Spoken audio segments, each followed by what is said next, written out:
হ্যাঁ বলছি দেখবে তো শুধু।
তো সাইড থেকে দেখবে।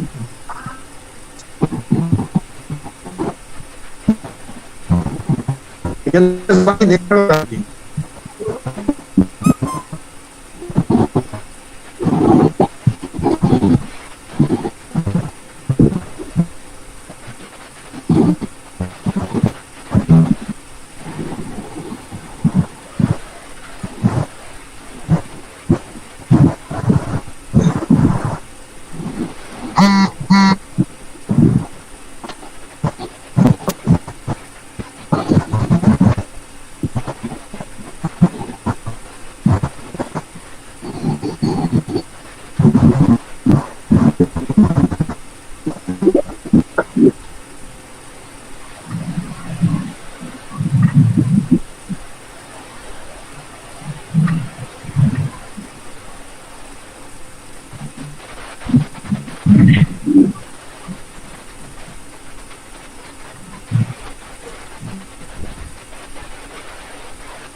ছবি সপোর্ট খেয়ে দেখবে কি কলেজে এনভায়রনমেন্ট কি একটা ইয়েতে মিটিং আছে।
হ্যাঁ দাদা, হ্যাঁ শুরু করা যাবে। রেডি, তোমার ইয়েটা নিয়ে এসো, প্রেজেন্টেশনটা সামনে। ও আচ্ছা, তো প্রেজেন্টেশন তুমি ওই ব্যানারটা সাইডে রেখে করবে না তো? বাস, ওকে ওকে ওকে ওকে।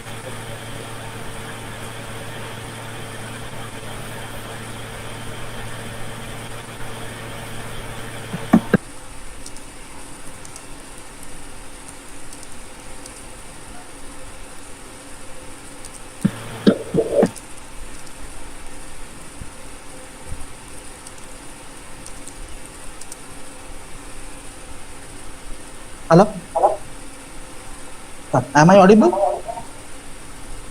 Am I audible? Yes, yes. Yes. Okay. My name is Dr. Sukhendu Roy, Assistant Professor Zoology, GUSHKARA MAHAVIDYALAYA.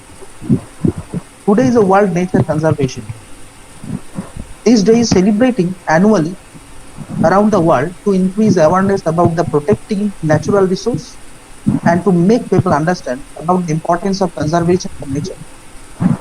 Now, straightforward, I will go to Dr. Sukollan Chandra, Assistant Professor of English, GUSHKARA Mahavidyalaya, to answer this comment.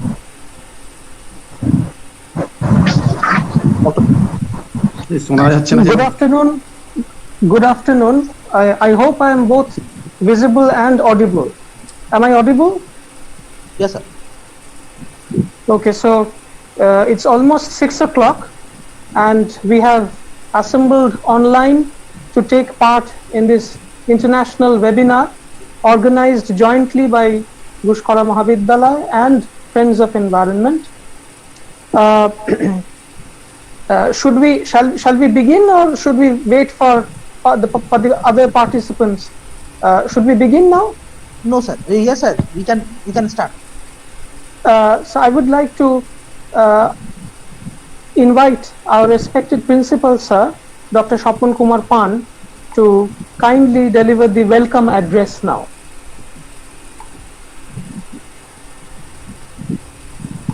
Is it welcome address or inaugural address? Sir, the schedule the schedule says welcome address. and as well as the inauguration address. Thanks to everybody and good afternoon to all of you. Friends, may I extend to the distinguished resource persons and learned participants to this webinar from abroad and home, a hearty welcome on behalf of our college and friends of environment, co-organizer of this program. It is a great pleasure to me to inaugurate this international webinar on an issue of the time. No one at this moment can ignore the influence of environment on human life and longevity. It is 28th July, the World Nature Conservation Day today.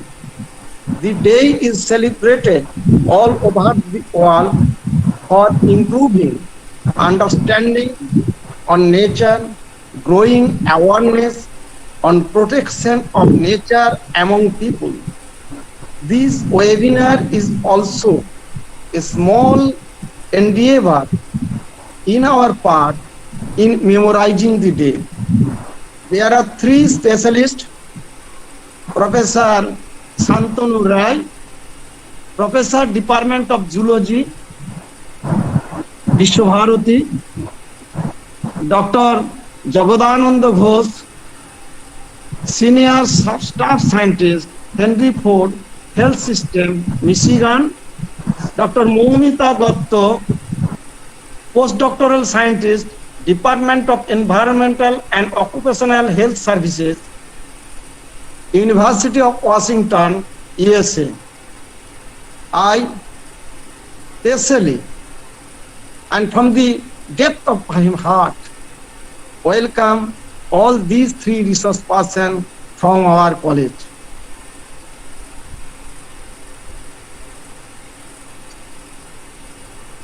There are though three resource persons in this webinar. Some others may be as participants who are to highlight the issue from different perspectives. They are to discuss the deepest secret of nature, system of nature, importance of natural resources to human civilization, abuse of natural resources by man, relationship among different components of nature, that is the most important one. Nature's balances and imbalances, order of nature and disorder of nature, impact of development on nature, influence of nature in building habitats on the earth, growth, development and sustainable development, and also humanistic behavior with nature. I, neither a specialist nor a man of science, I am a man of social science. I state a few words on the topic. Nature makes the man. We are passing our days in the lap of nature. We are sucking her best resources for our life and living. Nature is always gracious and kind enough to us. Human civilization has attained a series of success through development of science and technology. This process is never ending and incessant. Move toward and go ahead is the mantra. We cannot stop this journey. In this journey, are we properly behaving with the nature? Are we using the natural resources scientifically and economically? Are we thinking on the sustainability of nature's component? And are we thinking for our future generation? Perhaps there is wide scope of deep thinking and well behaving with nature. We all know every action has its equal and opposite reaction. Is nature reactive? Is coronavirus an attack from the nature? I have very limited knowledge in this regard. Though some questions frequently haunt me. Is man mad?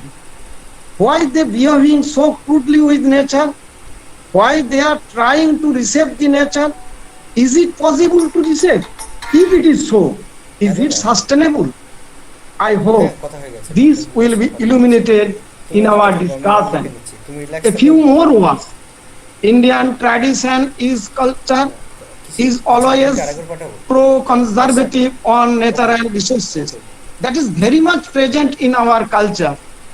From the Vedic age to the present tradition and culture of our tribal brothers. One of the most important cause of exploiting nature, in my mind, is our luxurious lifestyle and our limitless greed for comfort. Are we visible? Are we visible? Yes, sir. Yes, sir. Are I visible? Yes, sir. Yes, sir. Yes, sir, you Our can continue, limitless sir. greed for comfort. Though we know the nature has limited resources to offer us, in this regard, I quote Father of Nation Mahatma Gandhi. Most of you know this famous line, there is enough in this earth to fulfill our need, but not to satisfy our greed. Regarding greed, I again quote Dr. Sarvepalli Radhakrishnan, a great philosopher and one of the most respected teachers of the world. Do not imagine that welfare simply consists in the abundance of things that you have. As things increases, the element of mind and spirit are also of the increase. And it is essential for us, if we are true knower of the welfare, to see it these defects of mind and spirit, and that should be cured. Another important proverb we use frequently, adequacy is good, surfeit is not. We must pay our respect in this regard to one of the best lover of nature, that is our Kavi Guru Rabindranath Thakur, and one of the best knowers of the nature, that is Jagadish Chandra Bosu. I hope there should be, in this regard I have some suggestion. I hope there should be a revolution in this world on environment, on conservation of natural resources. In this regard, you, the science people, provide us the knowledge on understanding the nature, importance of nature, knowledge on ecological system. In simple word, you will set the principle, you, the people of science, set the people principle, you will guide us. Civil society and the state should take the responsibility of propagating this knowledge among common man. Politicians should have good wishes in this regard. They should be honest in their approach. Government of India, government in other countries have made different acts and instructed different guidelines in this regard. Though these are starting stones, they should move forward, and many more strict and guidelines are required. A combined effort and conviction from the all concerned can protect the natural resources and make this earth a happy home for human to live a meaningful life and peaceful living. Again, at the end, I am grateful to our resource person, Professor Rai, Dr. Ghosh, and Dr. De, Without their support, it was not possible to organize this webinar. I am also thankful to the Friends of Environment. They extended their assistance in this regard. I am thankful to the teachers of the Department of Botany and Department of Zoology, especially to Dr. Sunanda Mondal and Dr. Sukullan Rai. Both of them are the engines of multiple activities on the college. I hope this webinar will get success. And thanks to all for patient hearing. Thank you, sir, for effectively summing up the theme and purpose of this webinar. We are about to begin the technical session, the first technical session. The speaker is Professor Shantanu Rai, Department of Zoology, Vishwabharati. And this session is going to be chaired by Dr. Saurabh Sarkar, Assistant Professor of Zoology, GUSHKARA Mahavidyalaya. Now, Professor Shantanu Rai will be introduced by Dr. Sukhendu Roy, Assistant Professor of Zoology, GUSHKARA Mahavidyalaya. Thank you. Thank you, Dr. Sukullan Chondo. It is a true pleasure for me to welcome Professor Shantanu Rai from Department of Zoology, Systems, Ecology, Vishwabharati, Shantiniketan. Professor Rai is a renowned ecologist.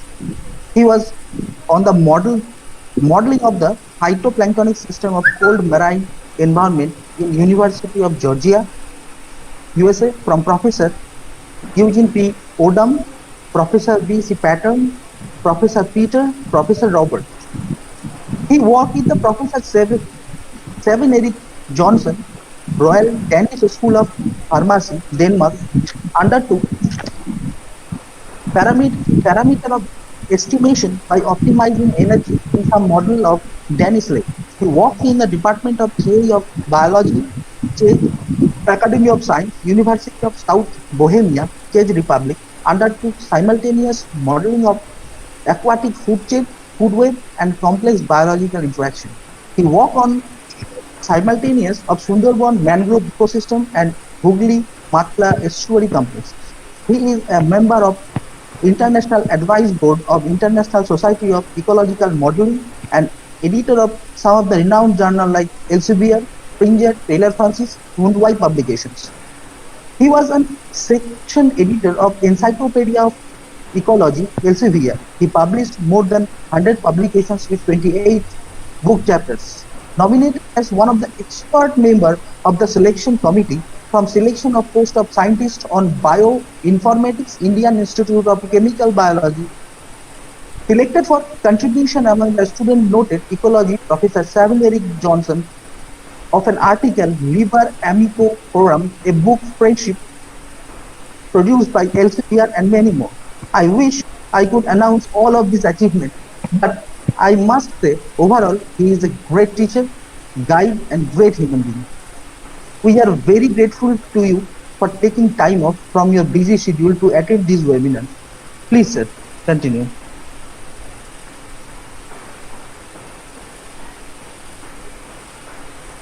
Okay, so I'm welcoming you all. So it is my pleasure to be present here in the webinar. And this is my first lecture in the webinar. And I'm thankful to your principal sir, and particularly Sukhendu, Sunanda. I'm telling the name only. Okay, so you are much junior to me. So it is a really great pleasure, and I know how many people are now in the seminar. I don't know, maybe 100 or something like that. So this is a new situation. I have never experienced such type of seminar in this situation, because most of the time I deliver my talk in the auditorium, in the dais, and the environment was different, and I'm a little bit uneasy to adapt this system. Okay, today I will talk about system ecology and the future perspective of systems ecology. So first, my lecture would be a very, very simple lecture. I'm not going to my detailed work. I think that will be a problem for the general audience. That's why I will be restricted to my lecture in a very simple manner. What is system ecology and why it came from? What is the future perspective of system ecology? I will discuss all about that. Okay, just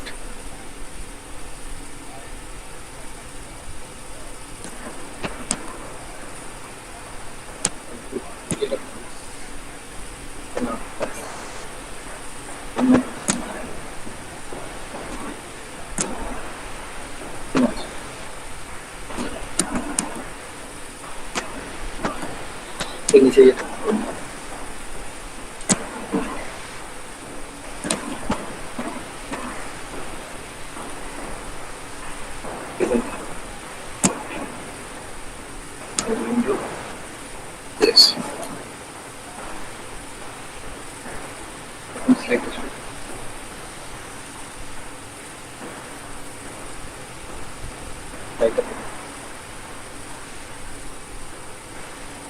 okay. I think you are visible to me or my slides. Yes, sir. Yes. Okay. So now can I start my lecture? Can I start my lecture? Yes, sir. Yes, sir. Okay. So the topic of the lecture is, you have seen in the screen, systems ecology, not system, systems ecology, the future perspective. First of all, I am telling about what is systems ecology. Little bit history about the systems ecology. Actually, you know, many cells combine together to form the tissue combine together to form the organ combine to form the system, and then system combine to form the individual body. So from here the ecology starts. So many individuals of a particular species constitute the population. So there are many populations, there are different types of species. So every species having different population. So many population combine together to form the community. Different communities combine together to form a system. So this is the ecosystem or ecological system. Now the question is, you know, there are different parts of ecology. First is the population ecology. So someone is involved in the population of certain species and the ecological study of certain species population. So it is restricted. That particular ecology is known as the population ecology. When it is not restricted to population, rather it is restricted to many population, restricted up to community, so then it is called the community ecology. But whenever you deal with the whole system, then it is called the systems ecology. Suppose I am just citing one example. Say a lake. In the lake, so for the biological organisms are concerned, it starts from bacteria, virus, bacteria, phytoplankton, zooplankton, macrophyte, and ultimately human being also, because human beings also interact with the lake. So if you involve all the aspects, all the biological components of this system, then that is actually called the systems ecology. Now the question is, those who are experienced in ecological study, those who are experienced even in the population ecology, you know how much effort you have to give to study the population ecology. So for a particular species, so particular species means several hundred thousand individuals. So just about systems ecology, how many populations are there you have to handle. So in that case, normal procedure, whatever we follow in the ecological study, these procedures are not applicable for systems ecology. So naturally, systems ecologists, they are relying on the data of the others, rather the secondary data. Maybe systems ecologists, they can collect some data. These are primary data, but primary data is not enough for study of the systems ecology. So you have to rely on many people and their contribution on different parts of ecology and collect that data, and ultimately whenever you collect the whole data, then with the help of the mathematical approach, the systems ecology actually you have to go for the systems ecology. Now I'm going different aspect of system ecology. Let me come to the next slide. So systems ecology and interdisciplinary field of ecology that takes a holistic approach to study of ecological systems. So it is a holistic approach. So a lot of mathematics is required, mainly the whole systems ecology. One particular mathematics is very important, that is the matrix manipulation.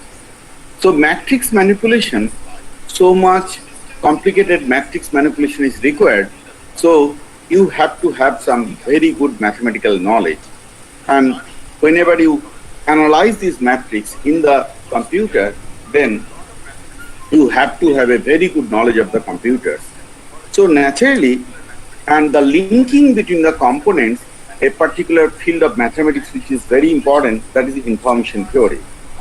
And thermodynamics is very important also. So thermodynamics is the aspect of physics. So that's why we call it the interdisciplinary field of ecology. And naturally, all biological components, maybe plant, maybe animal, so the zoologists, botanists, and many other people, they come. Even nowadays, in the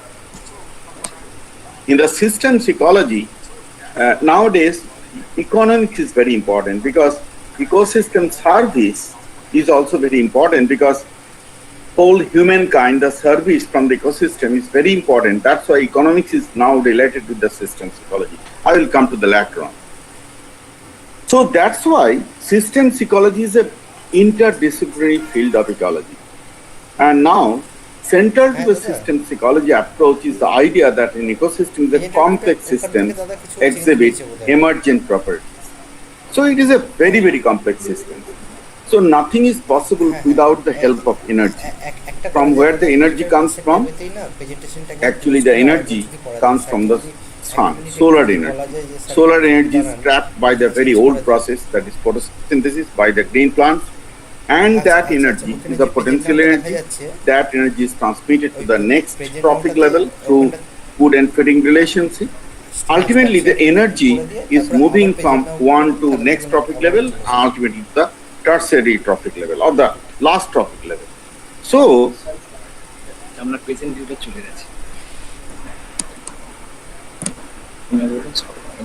sorry, there is some problem. My student is.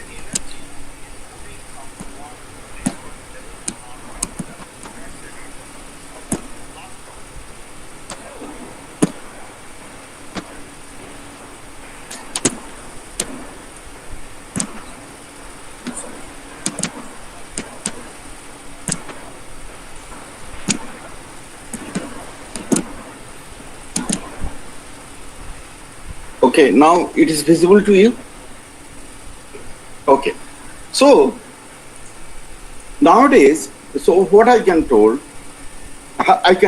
that is the energy system, the solar energy is gradually moving from one to next trophic level, then another trophic level, and ultimately it comes to the human being, the ultimate top trophic level. So during moving of the energy, so due to the laws of thermodynamics, so energy, the energy is neither created nor destroyed.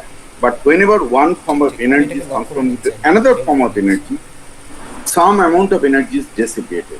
That is the entropic energy. So ultimately, the energy is getting less and less. So how the system can manage the energy in an efficient way? So that system will be the good system. So I will come to the later on. So systems ecology, it focuses on interactions and transactions within and between biological and ecological systems, and especially concerned with the way the functioning of ecosystem can be influenced by human intervention. And ultimately, I told about you that system ecology uses and extends the concept of thermodynamics. So every living beings are actually, we are obeying the rule of thermodynamics. Without thermodynamics, actually, this is not my topic, but still I'm telling you. So actually, thermodynamic equilibrium, whenever the system is non-living, we call it the thermodynamic equilibrium. And whenever the system is very complex, more complexity means the greater distance from the thermodynamic equilibrium. So if the system is very complex, suppose the human system, so human systems are very, very away, far away from the thermodynamic equilibrium. This is not my topic. Maybe I will discuss later on in other occasions. So now I'm telling about the history of systems ecology. So just you are seeing the picture of Howard Odum. So you know Odum, there are two Odums. Actually, there are three Odums, ecologists. So one is Eugene P. Odum. He is actually my teacher, and he is actually known as the father of ecology. And his younger brother, 11 years older than Eugene, is Howard Thomas Odum, popularly known as Tom, and in the ecological fraternity, he is popularly known as HT. And he is actually regarded as the father of systems ecology. Actually, both, in ecology there is no Nobel Prize. First, in 87, Crawford Prize was actually instituted for ecological science. First year, Eugene P. Odum got that prize, and next year, his brother, Howard Odum, got this prize. And even the son of Eugene P. Odum, William Odum, he was a great ecologist, but at the age of 42, he passed away due to cancer. So we are unfortunate. But anyhow, so what I told, Howard and Eugene, they have tremendous contribution of the ecological science. And whatever we are seeing, the ecological science today, the huge contribution from this family, the Howard and Eugene. So he, along with his brother Eugene P. Odum, and just one thing I'm telling, Eugene P. Odum, he passed away 10th August 2000, at the year of 2001, and next, just 10 days after, same year, Howard Odum also passed away, although he was 11 years junior. Anyhow, he, along with his brother Eugene P. Odum, during 1967, proposed the emerging field of systems ecology.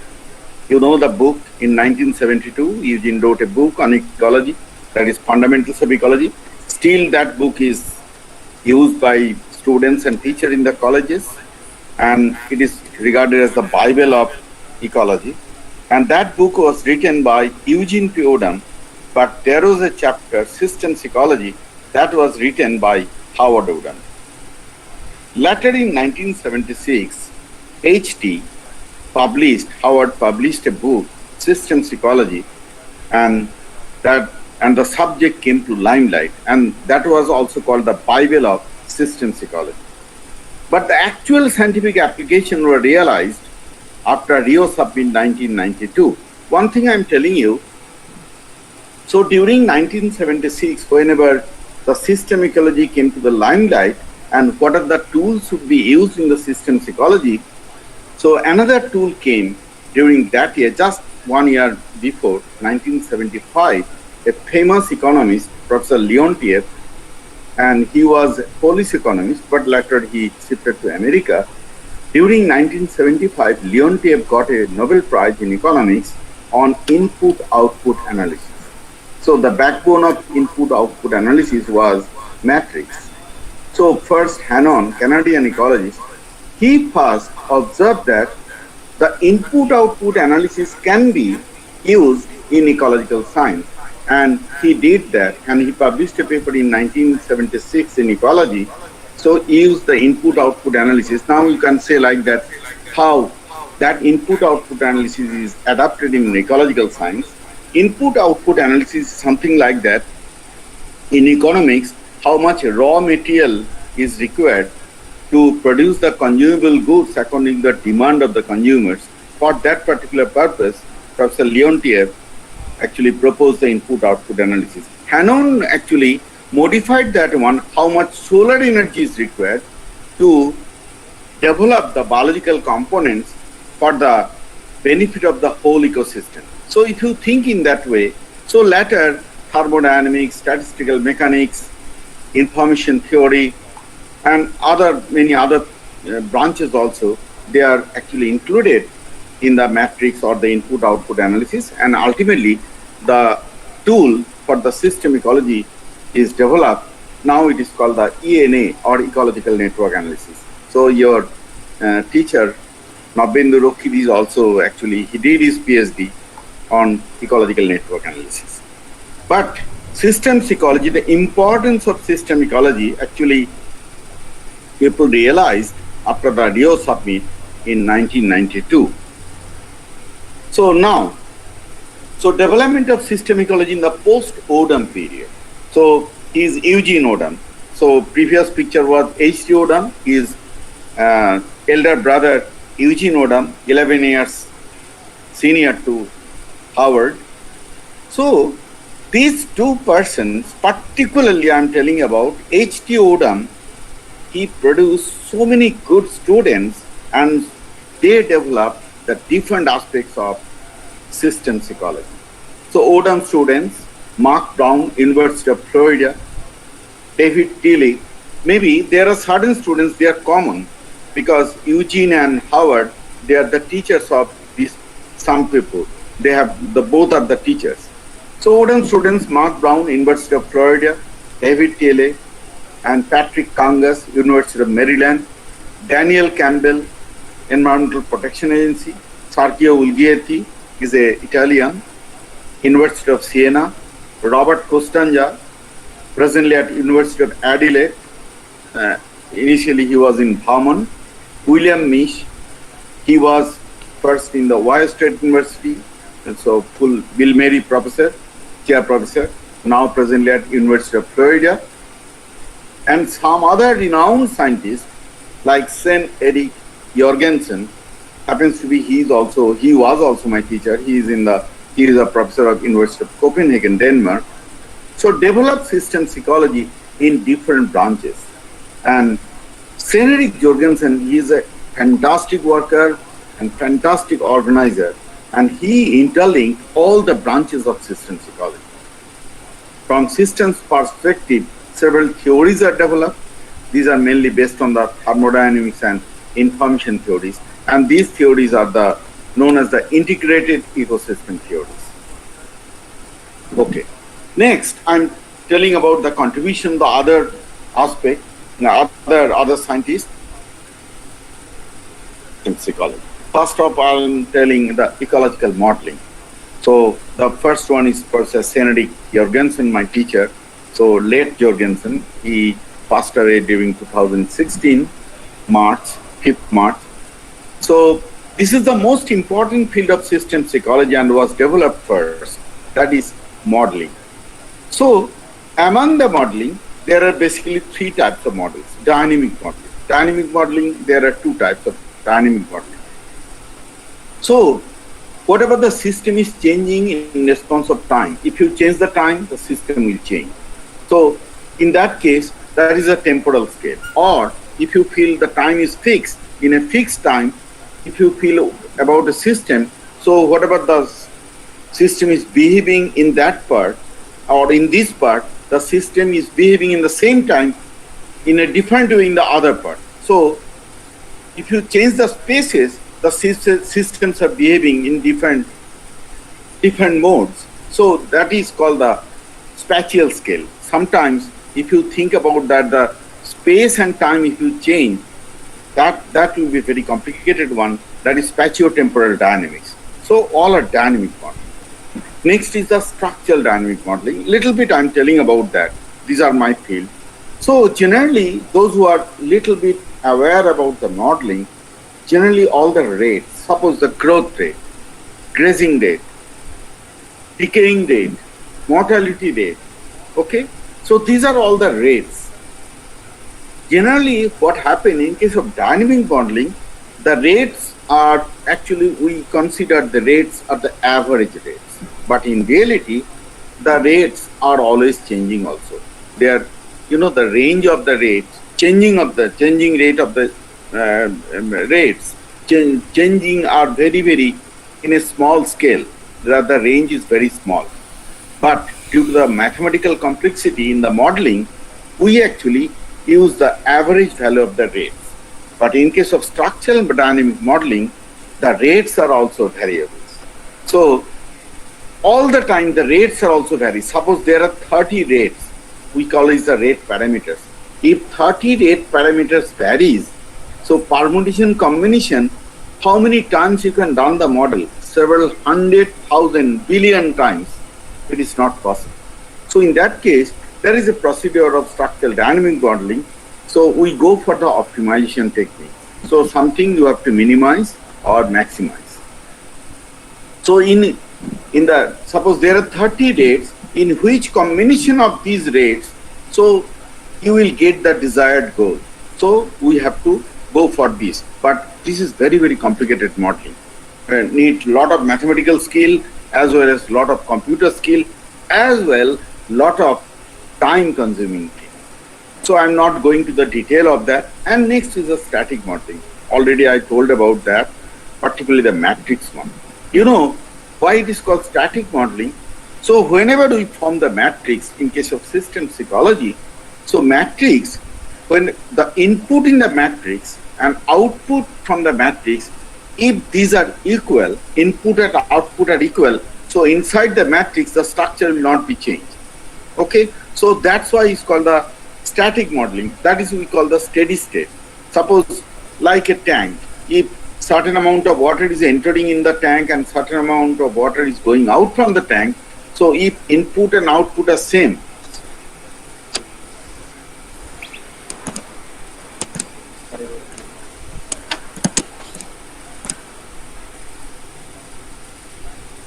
is another technical problem.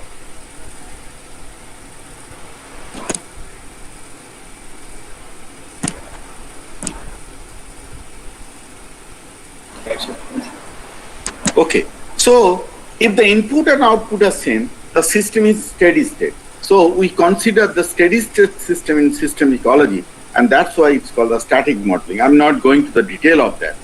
The things, you know, dynamic modeling, structural dynamic modeling, these two aspects, the major contribution came from Sven-Erik Jorgensen, tools, methodology, everything he developed. But another one, structural dynamic modeling, he also developed the structural dynamic modeling, and I'm very happy that I'm the first person with Jorgensen.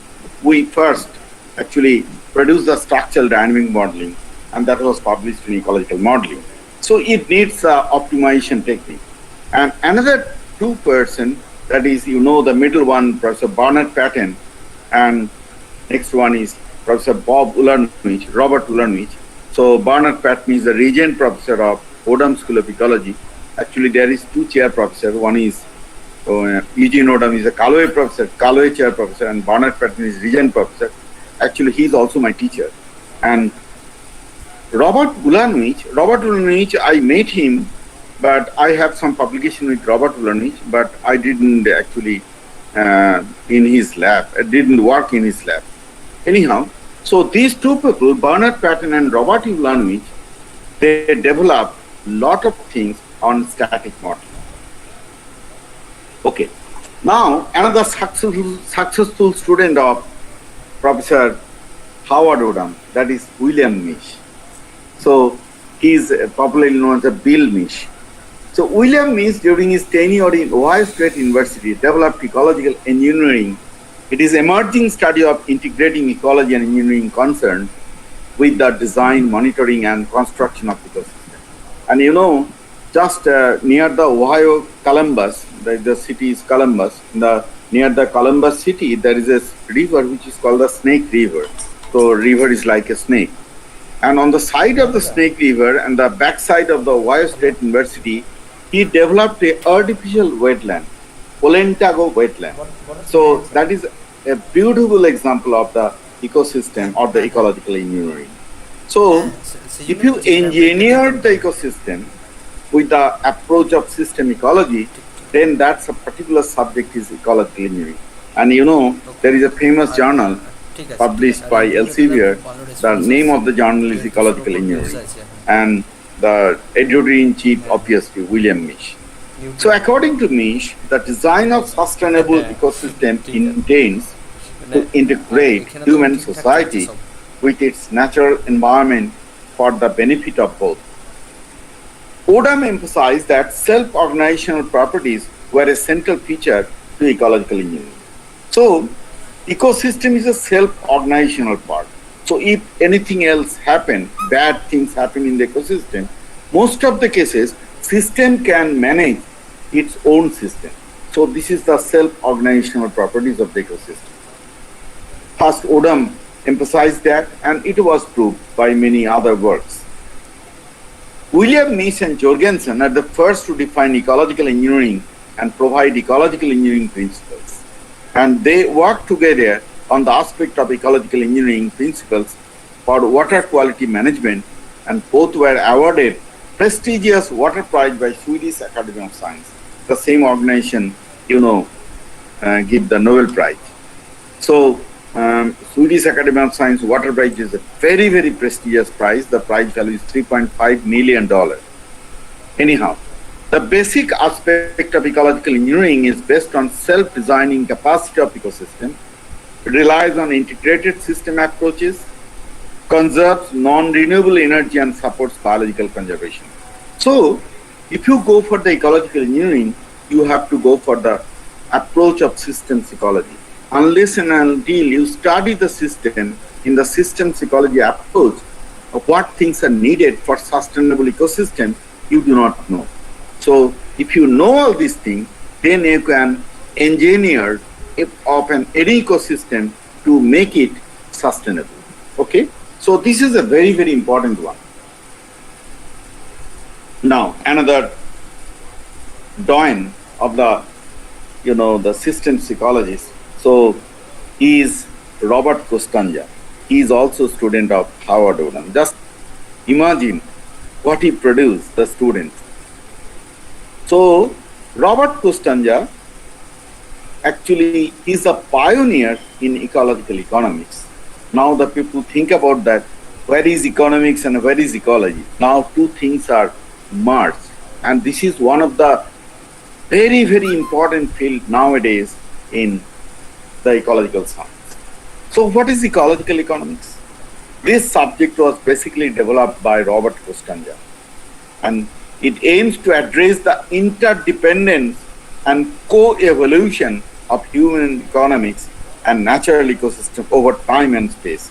If you want to destroy the system, so if you destroy the system, the whole system will be destroyed or rather disturbed. And if the system is disturbed, so if you think about the agriculture is also another ecosystem, that system also will be disturbed. So by conserving the total environment, total ecosystem, you have to think about the human prosperity. So this is the rule of the ecological economics. I am telling about little bit about the ecological economics, what the things are going on. Politically, the subject is popularly known as the green economics. The prime aspect of ecological economics is the energy accounting and balancing. Okay, and energy, that is very, very important. So one of my students is working on the ecological economics, in Midnapur, particularly in the East Midnapur. Actually, the people now, they are converting rapidly their paddy field into the prawn culture pond, So they are allowed to enter the brackish water in these areas, and ultimately huge profit they are getting. But how long? After a certain time, the prawn cannot be cultured. So if you go for the cost benefit analysis for the long term, so then is it gain or is it loss? So we are assessing that. Obviously, it is not a gain, it is a loss. How much loss we will get? So you are destroying the system and you are thinking like that you will gain in economics. You will not gain in economics. That's why it's very, very important one to assess the ecological economics with the help of the system ecology perspective. Energy balance can be used to trace energy through a system and is a very useful tool for determining resource use and environmental impacts using the first and second laws of thermodynamics. Very important to determine how much energy is needed at each point in a system and in what form, what energy, that energy is a cost in various environmental issues. That's why, just I'm giving one example. Suppose if you put 5-liter petrol in an old Ambassador, and if you put 5-liter petrol in a Alto car, so Alto the mile is about 20 kilometer per liter. So it will go 100 kilometer. But in Ambassador, suppose 9 kilometer per liter, so 45 kilometer. The amount of energy is same inside the car, but the output from that energy is much more in Alto car than Ambassador. That's why in an ecosystem, if you compare the two ecosystem, the level of energy is more or less same. But how efficiently that energy is utilized in this ecosystem, that is very important. How efficiently can, if you engineer the system in such a way that the system will use less energy, that means the system should be much more sustainable. So that would be the main point. The energy accounting system keeps track of energy in, energy out, and non-useful energy versus work done. That is workable. Workable energy is very important. How much energy you have, that is not the important. That is important, obviously, but that is not much important. The important, more important is, out of this stored energy, how much energy is transformed into work. So that is the efficient utilization of the energy. So that is very important in case of ecological economics. Okay. So now another aspect. He is also a student of HT. So he developed another subject, that is Eco-Informatics. Last year I met Frederick Regnagel. Both were invited in Daegu, Korea, in the Water Day. So I and Frederick was the speaker. So he is the pioneer in the field of Eco-Informatics. What is Eco-Informatics? It is the science of information ecology and environmental science. It integrates environmental and information sciences to define entities and natural processes with language common to both humans and computers. In this science, current initiative to effectively manage, share, and reuse ecological data are indicative of the increasing importance in fields like eco-informatics to develop the foundation for effectively managing ecological information. I'm telling you, University of California, Santa Barbara, there is a center that is National Center for Ecological Synthesis and Analysis. So they have a super computer. So all types of very complicated eco-informatic analysis are done in that computer. So that particular center is dedicated for any type of complex ecological analysis. So throughout the world, many people with huge amount of data, they go there actually, and then they put their data in that computer and they get the eco-informatics analysis. So it is a very important field nowadays. And Frederick Regnagel, he is in fraternity, in our fraternity, he is actually popularly known as Fred. So Fred developed ecological informatics. Just think about the H.T. Odum.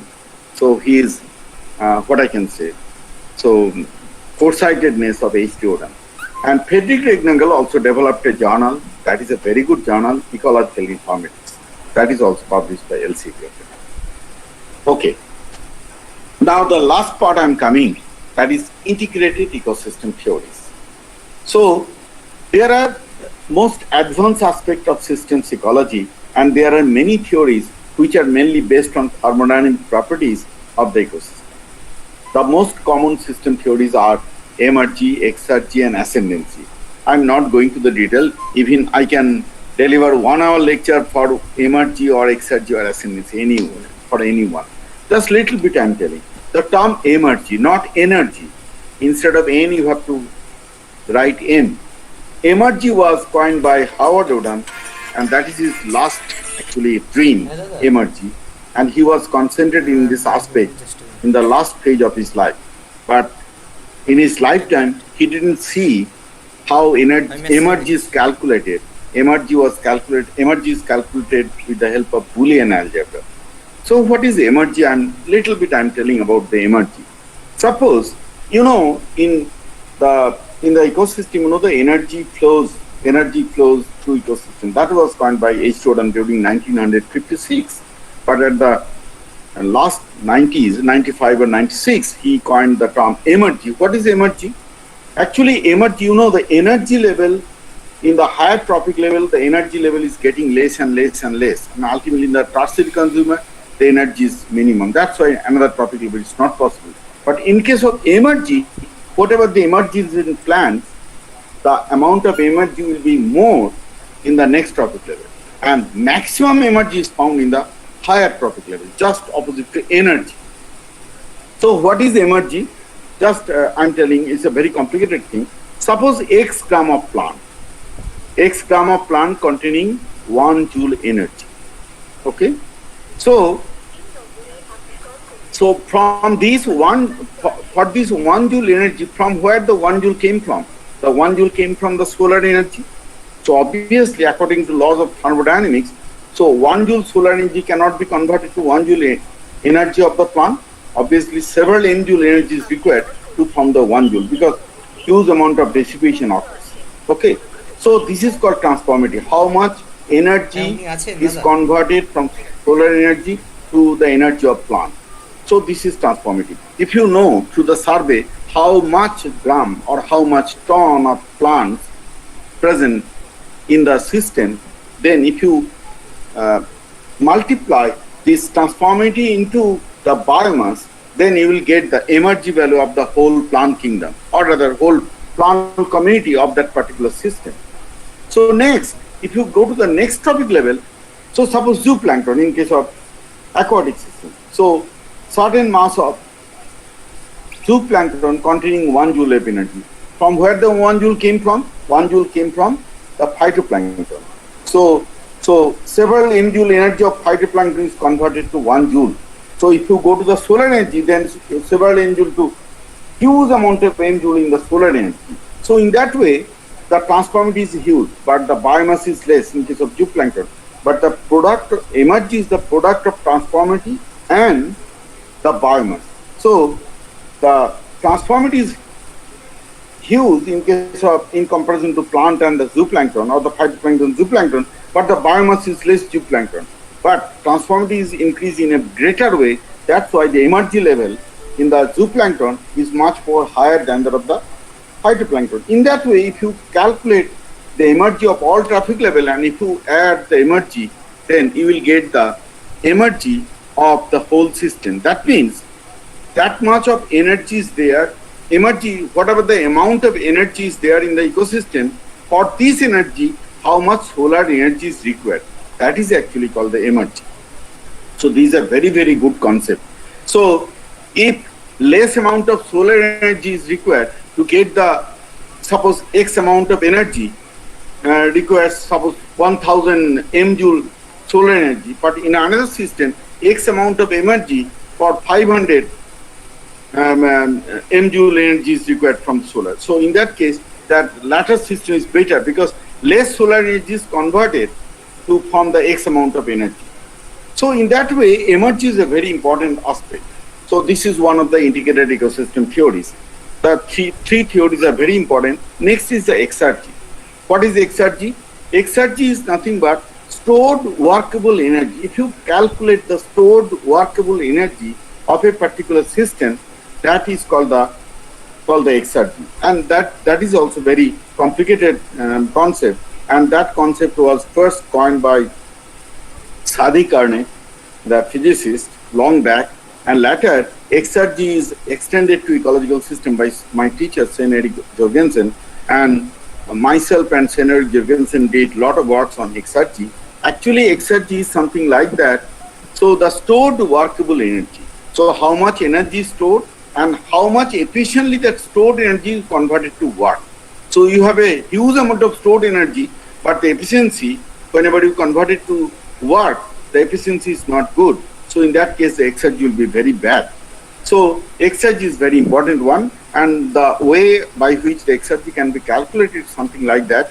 So we measure the distance of the system's equilibrium and thermodynamic equilibrium. If you think about the system, ecological system, and what is the equilibrium state of that system, and what is the distance of that equilibrium from the thermodynamic equilibrium, if you measure that one, then you can calculate the exergy. It's a very complicated calculation. Next is the ascendancy. Ascendancy is actually coined by Robert Ullanich.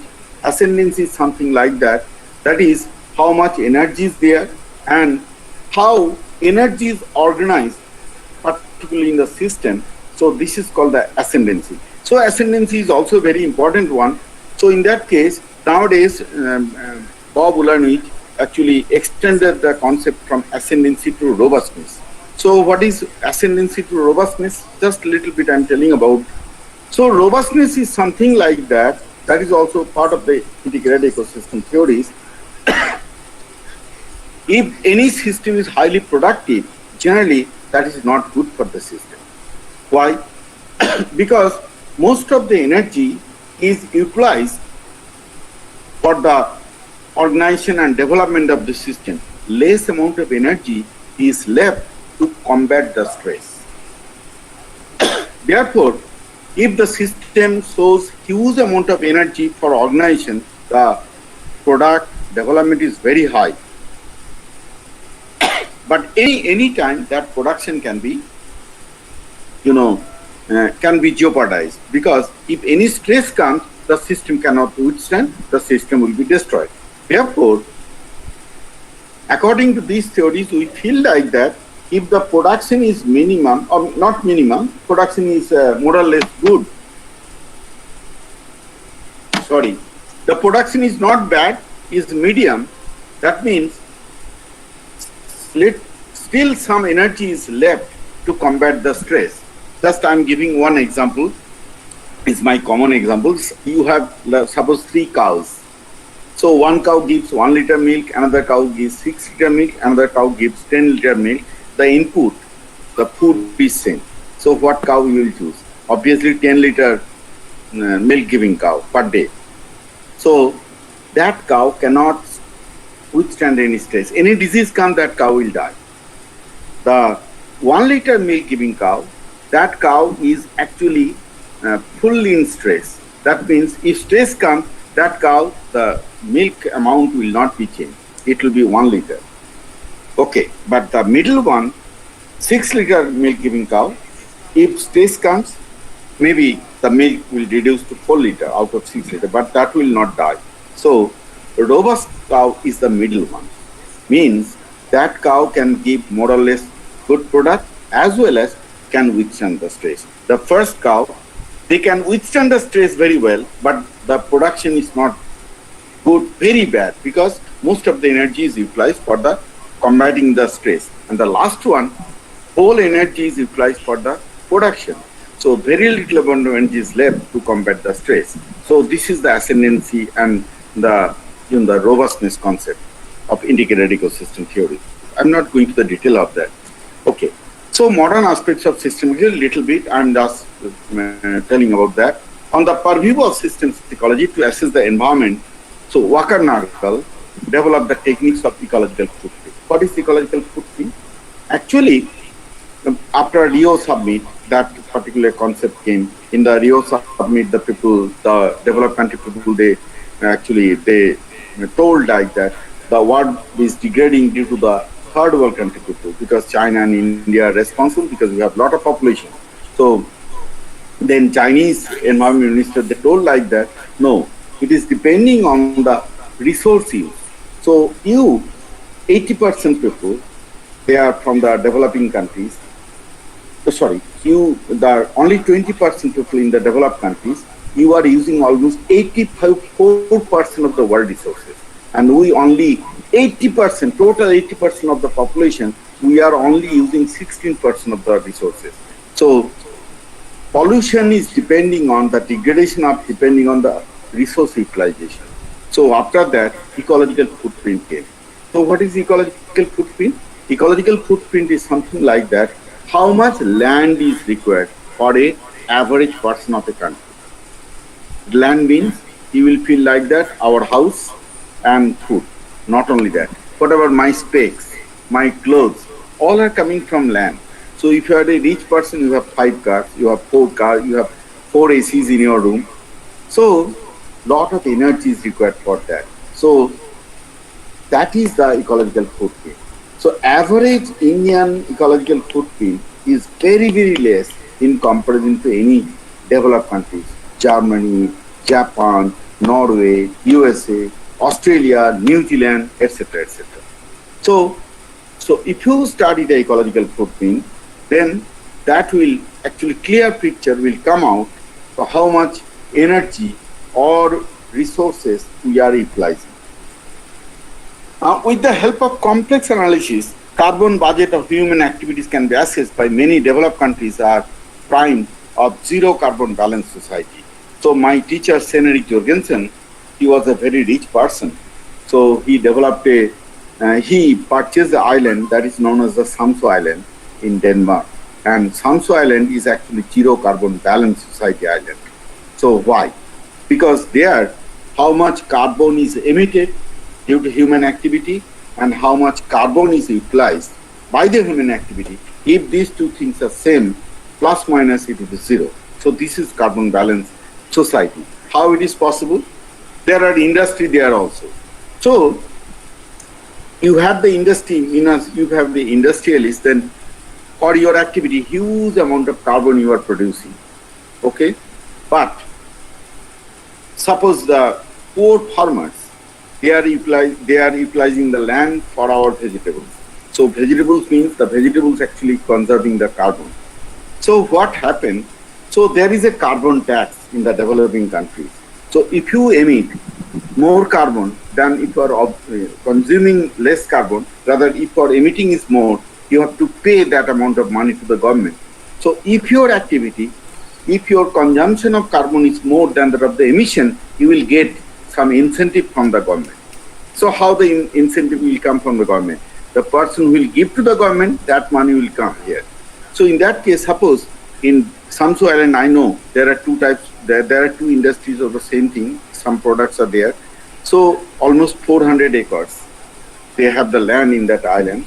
So one industry, so they feel like that the product is very expensive because they have to pay a lot of carbon tax to the government. That's why they purchase another 400 acre land and they actually cultivated the birch tree. Birch actually, carbon sequestration is very high in birch tree.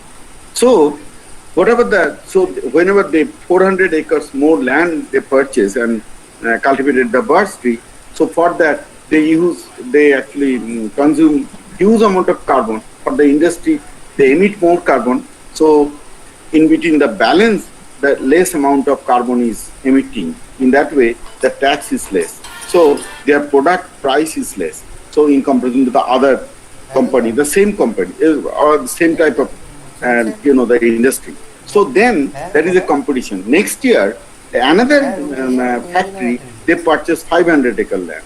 So their product is less than the previous one. In that way, they make the island the zero carbon balance society. So whenever it will be the zero carbon balance society, that will be the good society for any system. Now, maybe, are you hearing me? Okay. So last one, electricity is being generated from renewable resources, particularly from solar energy in some developed countries. But this method has been made cost effective without the use of batteries during the conversion of solar energy to electrical energy. So nowadays in our country is already started in Western country, particularly Germany and Denmark, they develop first. So whenever the electricity comes in your home, so there are 2 points, one negative and a positive line.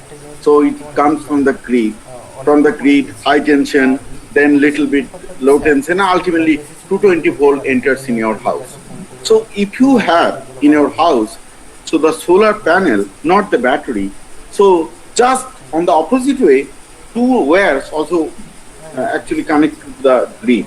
So in a particular community, so 220 volt will be generated and ultimately it will be more high tension and then ultimately high tension ultimately enter into the grid.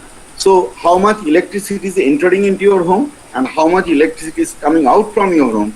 So it will be plus minus. If it is more, then you have to pay to the government, and if it is less, then you will be paid by the government. So this way, we can use the renewable resources, particularly our country is a tropical country, so there are many hearts. So in the villages, if maybe 2 solar panels are fitted in the heart, so generally huge amount of electricity can be produced. And ultimately, the people think like that, if all the houses having at least 2 solar panels, 10 by 5 feet, something like that, so in that case, one day it may come after using all these, industry, household, everywhere, India would be surplus in electricity. India can supply electricity to other countries. We can earn a lot. So the days are coming, we will do that. I think the government is planning like that, and I think in future we'll be self-sufficient in electricity, particularly from solar electricity. Okay, we have to think in that way. The government policy should be like this. Now, last of all, maybe this is my first experience in webinar, so I'm not seeing the face of anybody else. So anyhow, but you are seeing me. Just a minute.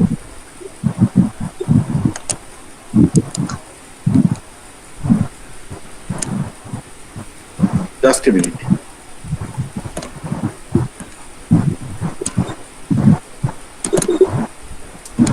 Okay, just a minute. So last of all, the acknowledgement. First of all, I acknowledge all the, the organizer of this seminar.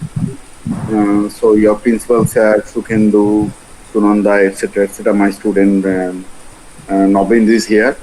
And I want to acknowledge my students. They are my actually best instrument to work on systems ecology in my lab. Especially I acknowledge Arnav, my past student. Now he's a DS Kotri postdoctoral fellow in the Department of Mathematics, Jadavpur University. And he prepared these slides. I pay much homage to and acknowledge late Professor Milan Straskova, my first teacher in Czech Academy of Science.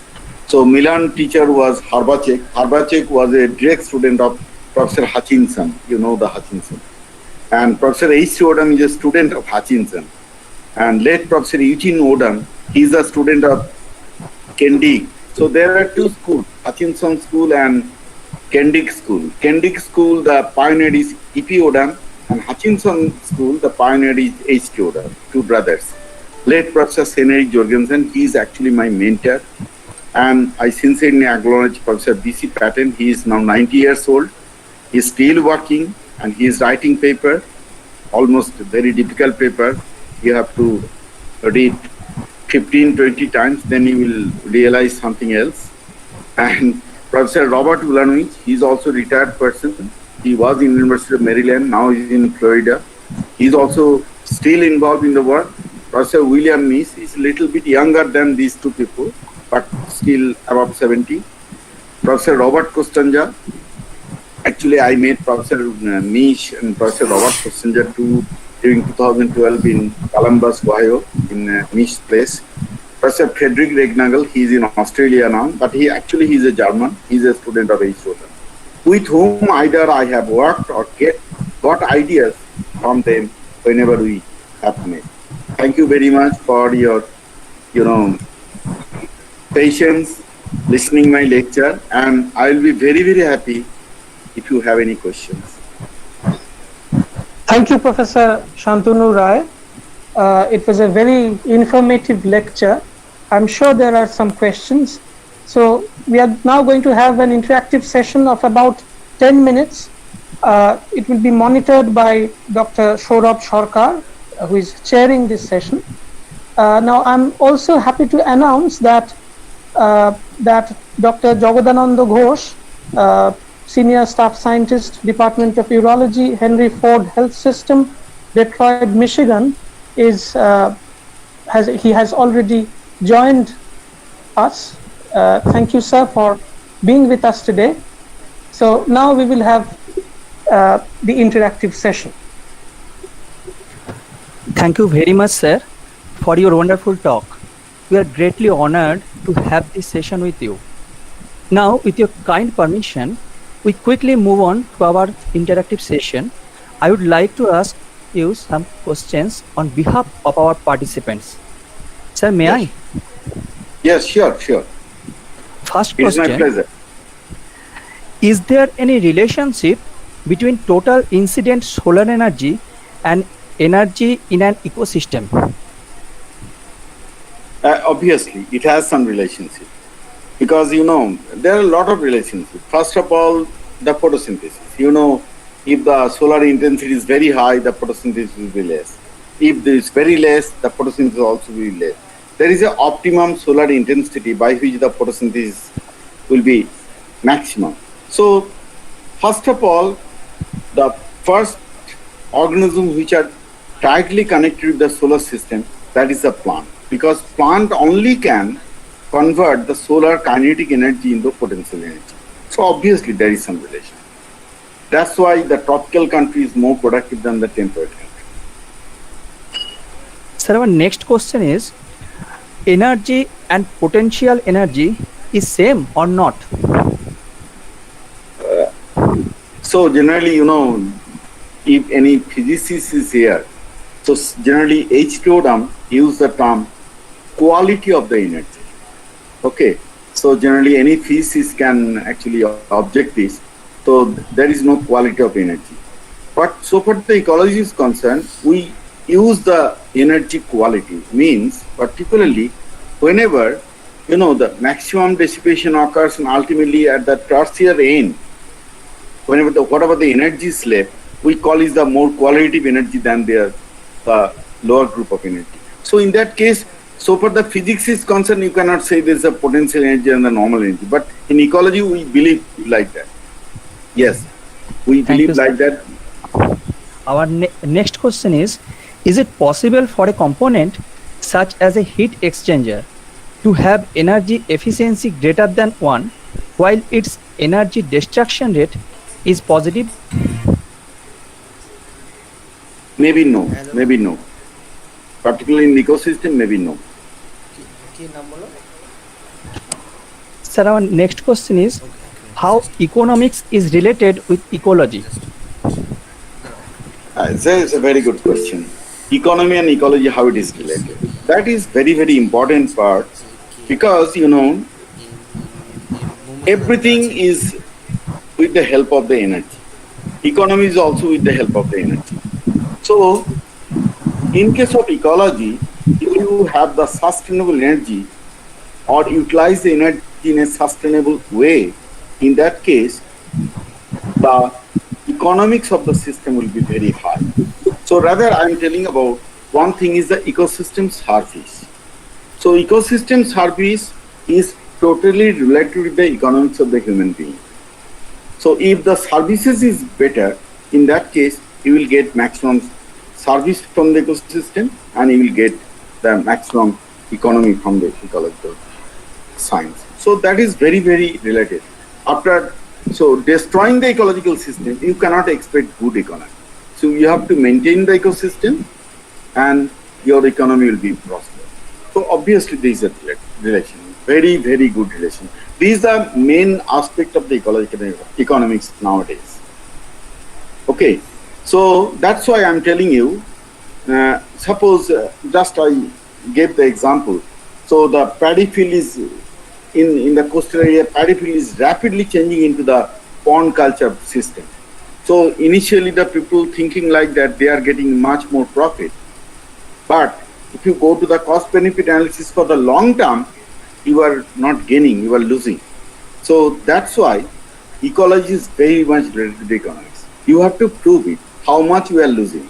If you lose the ecosystem, good ecosystem, then how much lose in your economics, you have to assess. So it can be assessed, everywhere it can be assessed. But in India, that type of work is not yet done, but we are starting that type of work in India.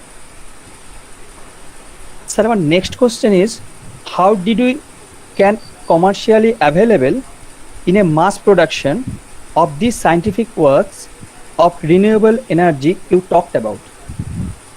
So I'm not the person of the renewable energy. This is a different aspect. Actually, this is the aspect of environment. I'm not an energy actually specialist. I cannot say about that. I don't have that type of answer. But one thing I can say like that, my work is dedicated something like that. So whenever think about the ecosystem, so in that ecosystem, maximum efficiently, the ecosystem can utilize the energy, we can say something about that. In which way the efficiently the energy is utilized by the ecosystem, that we can assess.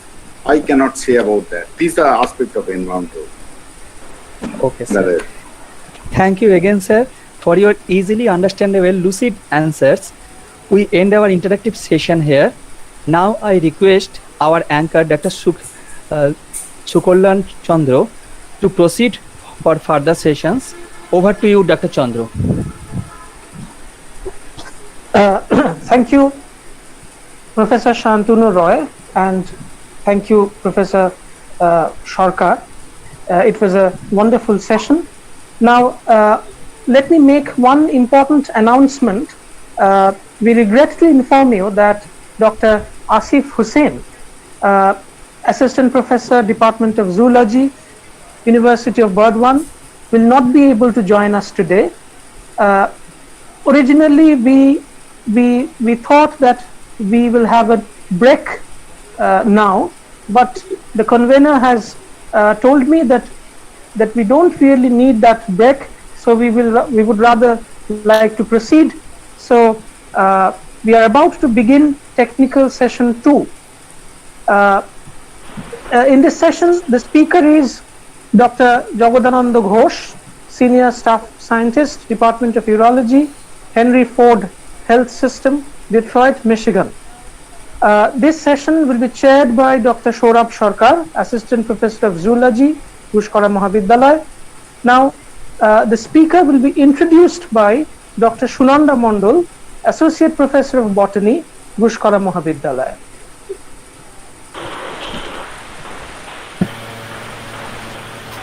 Am I audible? Yes, you are audible. Yes, you are audible. Thank you. Okay, thank you. Good morning, Dr. Jagadananda Ghosh and Dr. Moumita Datta, and good evening for others.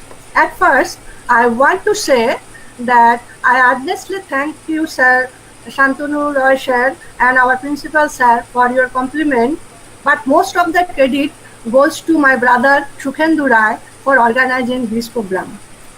It's my privilege to introduce an eminent scientist, Dr. Jagadananda Ghosh. He was my Sahopati during our MSc course. I am grateful to Dr. Jagadananda for giving his precious time to deliver a lecture in our webinar.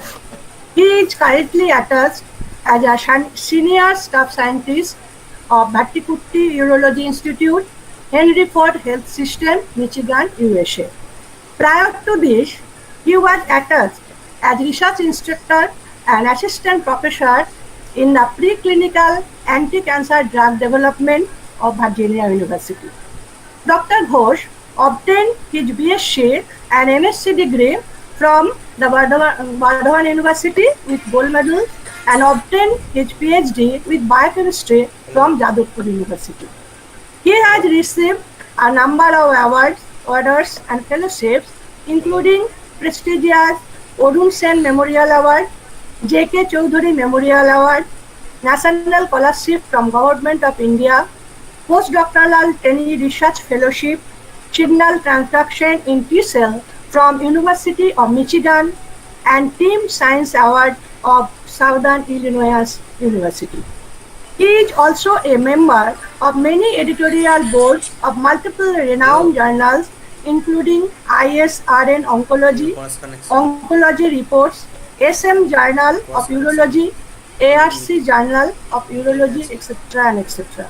Dr. Ghosh is also a member of 30 high-quality publications and 50 abstracts in international journals and delivered many lectures in India and abroad. He is a great reviewer of many journals and commissions like State of Arizona Biomedical Research Commission, Czech Science Foundation, Swiss National Science Foundation, etc. He is not only a great academician, and scientist, but also a uh, good human being and good friend also. He will enlighten us today with his views on futuristic approach to conservation through development, which is of immense interest to all. Now, I request Dr. Jaganananda Ghosh to kindly enrich us with his lectures. Thank you.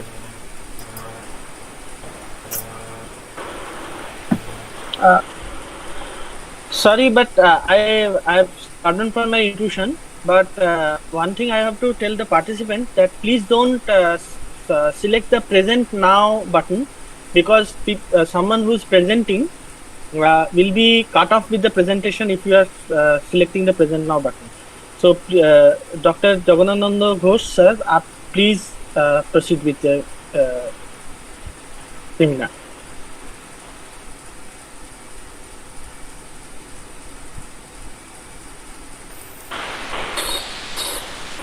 Sir, Sir, unmute. your device is muted, sir. Okay, unmute. Yes, sir. Yes, sir. Now you are. Now? Yes, sir. Yes, sir. Okay, so it will be on the screen or the main screen or not? The presentation is not there, sir. You have to click on the present now portion. It is on the extreme right in your screen. Okay, good. Yeah, I got it. Okay, sir.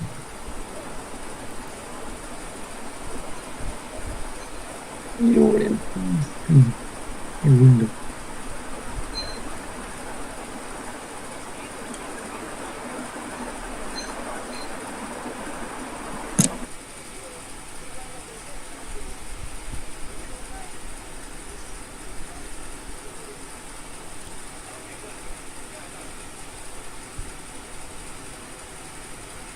Or a full screen.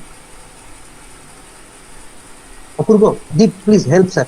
Sir, kindly do the entire screen option. Select the Entire screen. Okay, I clicked that. I don't know why it's taking time. Okay, okay. Can you activate from there? Sir, after that one pop-up is there. After sharing presenting screen, one pop-up is there in the top of the screen. So you will have to select that pop-up, and after that you will have to share. Okay, let's see. Screen sharing, full handout, screen what? Sir, entire screen. Enter screen. Select Yeah, I and give share. full screen. Select and share. Entire screen.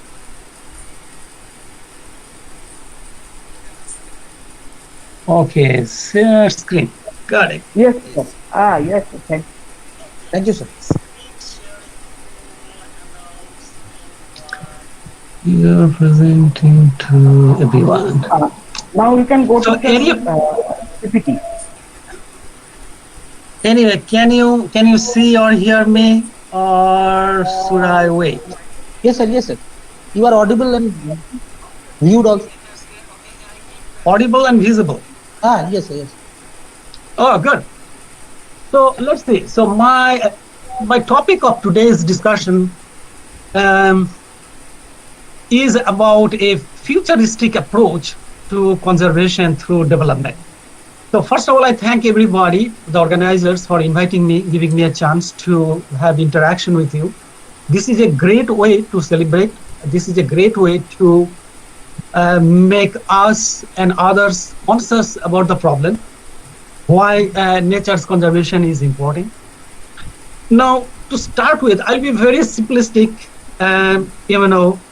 that we can get some message at the end of the talk, like what we can do for future. So conservation is technically a prevention of wasteful use of resources. So prevention of wasteful use can be prevented by conscious effort. And whenever I think about a nature conservation, it just comes to my mind that it's about forest. Sir, sorry to interrupt. It will be very much visible to the participants if you can show your slideshow. PowerPoint slideshow. You can start your PowerPoint slideshow. Okay, so how I am going to select that? You are presenting. Yes, sir. Slideshow.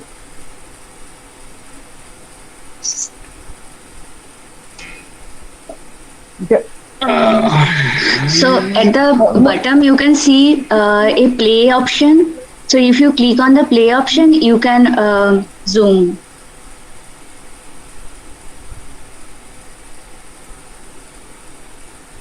Just select the PowerPoint, then you can press the F5. Select the I PowerPoint. don't have any PowerPoint. I don't have any slide really. Okay, sir. Okay, sir. No problem, sir. Please proceed, sir. No problem. Okay, sir. Okay, Yeah, exactly. Yes, I sir. have some data that I'll read, Okay, sir. and it is very simple. So I made it simple that everybody can understand. Okay, sir. So if you can hear me, you can see me. See is not that important, but if you can hear me good, that will be fine. Should I continue? Yes, sir. Yes, sir. We Okay, can good. hear you. So about nature, conservation of nature, whenever I think about a conservation, it automatically comes to what? Air quality, water reserve, forest. So the plants come to the forefront because we are so much dependent, we are so much interacting with plants. And no wonder that this is my favorite subject also. That's why I studied botany. Now, it is a very simple truth, because what we inhale comes from the plant. What we exhale is taken by the plant. So almost, it is everybody's job to do something, to think properly, to understand what it is. And whenever we think about a natural conservation, so the forest come to the forefront. And the reason is very obvious. Now, recently, there is a tremendous increase in atmospheric carbon dioxide. So more and more we are realizing that this is a genuine problem. Now, the main problem happened in the last 60 years. So say, for example, one point, in 1960, the carbon dioxide concentration in the air was 300 ppm. And now, 2020, the air has about 400 ppm.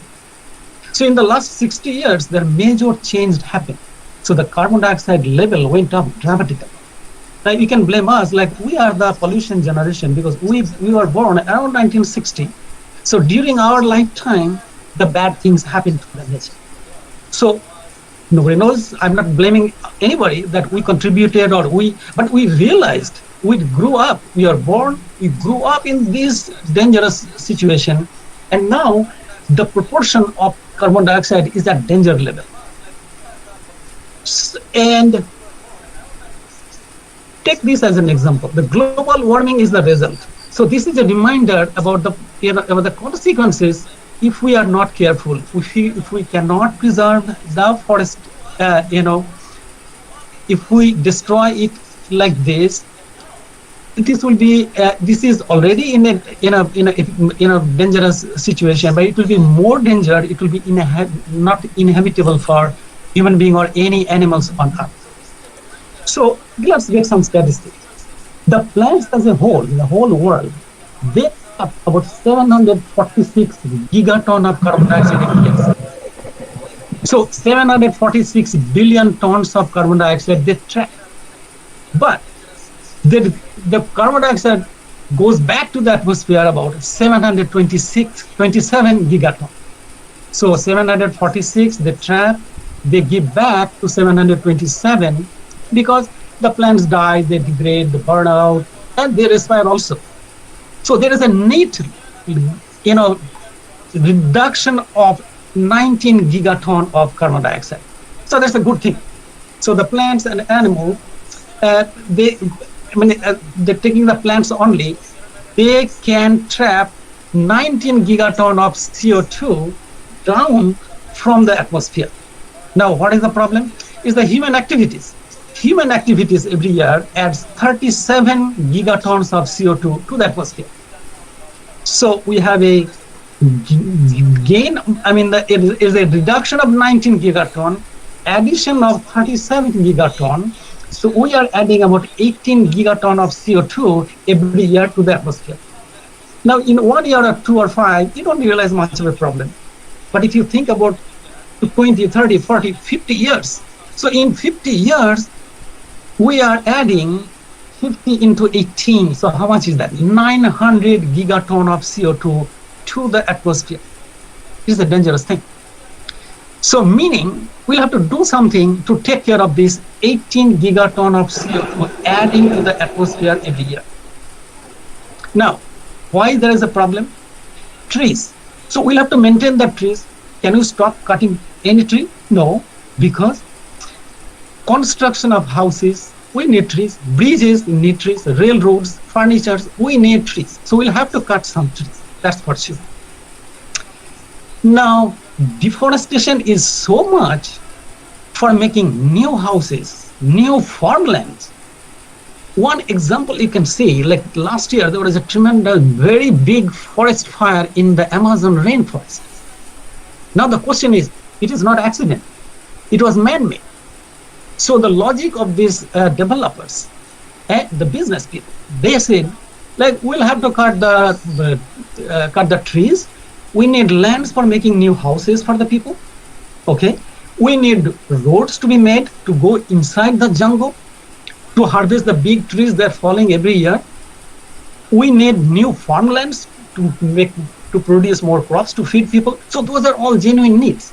The only thing they are not realizing is there should be a balancing act, a checks and balance. How much you have deposited in the bank, how much you are spending. So to maintain a good financial situation, you think about your bank account. So this is nature's bank account that you'll have to do something to cut the trees and maintain the forest reserve in a way that can help us to trap this 18 gigaton of CO2 every year. Now the question is how we are going to do that. This is a tremendous task. This is not one day's job because the problem was not created in one day. So the solution may not come overnight. So we'll have to consciously do something to take this challenge. So I'll go to the next step. So we are in a dangerous situation. We have a balancing act to do. Now, how good a balancing, mechanism we can find to implement? Not only we find and we implement to resolve this problem. Now, how good we understand the problem makes a lot of sense. So if we understand the problem good, it's half solved. That's the first thing. If you understand the problem right, it is 50% solved. So there is hope. There is hope that we can do something, definitely. So to participate in this balancing act, maintaining the forest as it is not enough. Because who is going to take care of this 18 gigaton of CO2 every year if things continue like this? So we'll have to do something. So meaning that we'll have to add some more trees to put the balance in a way that it will take care of this 18 gigaton. So some development is needed. New planning, new development is absolutely needed. What we can do? There are particular trees that are very efficient in trapping atmospheric carbon dioxide. Now, many of us in our neighborhood, we don't need to go anywhere, or we don't need to go to the moon or something. We can easily do this thing. Say, for example, a good carbon dioxide trapper there are big trees, a neem and people tree like Ashwatthagach and the mahogany. These are super trees to trap atmospheric carbon dioxide. There are anti-cancer plants like gugul, salai gugul, and pomegranate. Pomegranate is dalim, and then rosemary. There are small plants, medium-sized plants. There are big plants. They have anti-cancer compounds in them, loaded with them. There are heart medicine plants like Orjun and Sojane sap. It's very healthy for heart. Orjun is a straight heart medicine. There are other trees like diabetes, cinnamon, the daruchini, mango. These are anti-diabetic. There are other plants, brain. for good brain function, longevity, keeping the brain power good. Amloki, and there is ginkgo. They have brain medicine. So many of them are easily available to us, or we can manage to get some of those seedlings. There are gas always available, because gas is always, mixed up with any kind of tree you can think of. A firewood, a medicinal, a furniture wood, and the long-term benefit is huge. That is in nature conservation. So through development, planting these trees and medium-sized plants, small plants, you are helping enormously to, not to you or your friends and family or community, to the nature in general. So how we are going to do that? You don't need a big government or big entities or big business to do this thing. They are already doing in some way. Agriculture department is taking care. But at the individual level or small community level, we can celebrate planting trees. In Santiniketan, there is a Briksharopan ceremony. There are many other places people are encouraged, and people are getting more and more encouraged to plant trees. What we can do at the personal level, celebrate a birthday, plant a tree. You choose your tree. It can be big, neem, asotho, mahogany. It can be gugul, pomegranate. It could be arjun. It could be cinnamon, mango, amloki, ginkgo. You just cash crop, sal, segun, sisu, mahogany. There are plenty of choices. So celebrate a birthday, plant a tree. Celebrate a ceremony, marriage ceremony, award ceremony, whatever opportunity you have. You plant a good tree of your choice. A birthday celebration is huge. A child is born, plant a tree. Let the child grow in association with the tree, a concept with the tree, that they grow together. So in 5 years, 10 years, you may not realize much, but 40, 50 years, he has the whole life to grow. With the tree, it is a tremendous company for a young kid, that this is the contribution my father did or grandfather did, that 50 years after, the impact is huge. Impact on the human being, their life, their everyday well-being, and to the nature in a larger scale. Now that's the outside activities. Now indoor, there are indoor plants. They are very smart to trap CO2. So trapping CO2 means you're cooking inside your home, you're increasing carbon dioxide level, cooking gas, etc. Many other, and atmospheric carbon dioxide is already very high because of automobile exhaust, the planes going, train running, burning firewood. The activities are many. It's very easy to pollute the atmosphere. So at indoor, what you can do, there are smart plants like aloe vera. Aloe vera is a super plant. Tulsi. Tulsi is almost compulsory in every house. So aloe vera, tulsi, and there is an areca palm. There is some kind of small palm tree that, it's like a plant, half size of the small plant that can grow indoor. And some orchids. They are super plants to trap atmospheric CO2. So inside your home, they grow very easily. You don't need much of a space. If you don't have space outside, outdoor, you plant indoor. So do your part. Aloe vera, tulsi, areca palm, orchid, easily available, easily managed. We can do a tremendous impact in your home locally and encourage others. They will learn from you. Distribute some seedlings, distribute some plants. So with a huge participation, we can solve the problem. So these are some of the long-term slow way to try to solve the problem. Now, are we all doing this? To some extent, yes. I can show you one example. Not only I'm preaching, but I am practicing also. So look at this.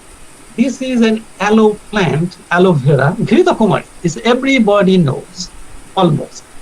So Ghrithokumari is a super indoor plant. This is the one of the 15 that we have. Last year it was 12. This year it is now 15. So we have one aloe vera plant almost every room, including, we have a garden. We have a 12 big aloe vera plant garden. And there are almost every room has one aloe vera in our house. So I'm not only preaching, I'm practicing also. So don't say like, well, you do nothing and you are giving all volumes of words. Not really that kind. So I'm doing little better, I think. Now the final solution will come. These are these big trees I told you, the small plants I told you. These are long-term, slow process. Now with the rapid increase of 18 gigaton increase every year, how we are going to solve that problem? Now that problem, still there is a promise. Now we are talking about super plants. So there are now super plants available in an experimental way. Not for business, you cannot buy yet, but it's in the process.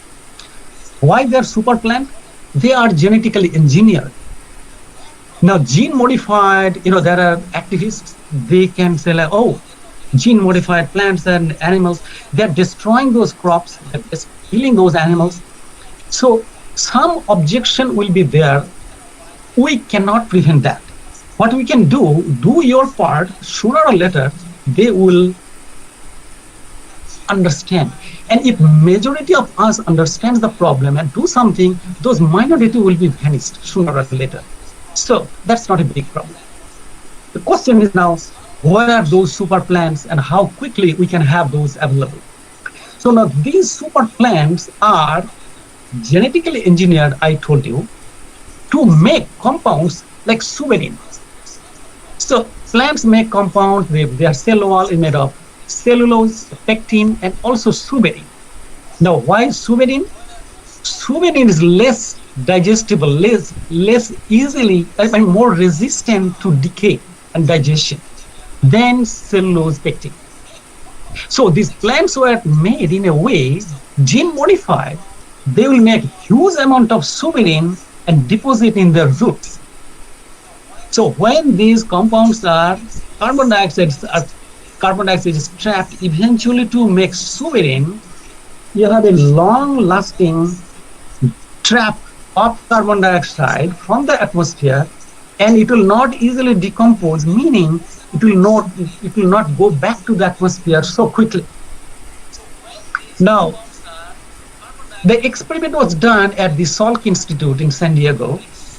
These super plants are made and field trial, it is successful.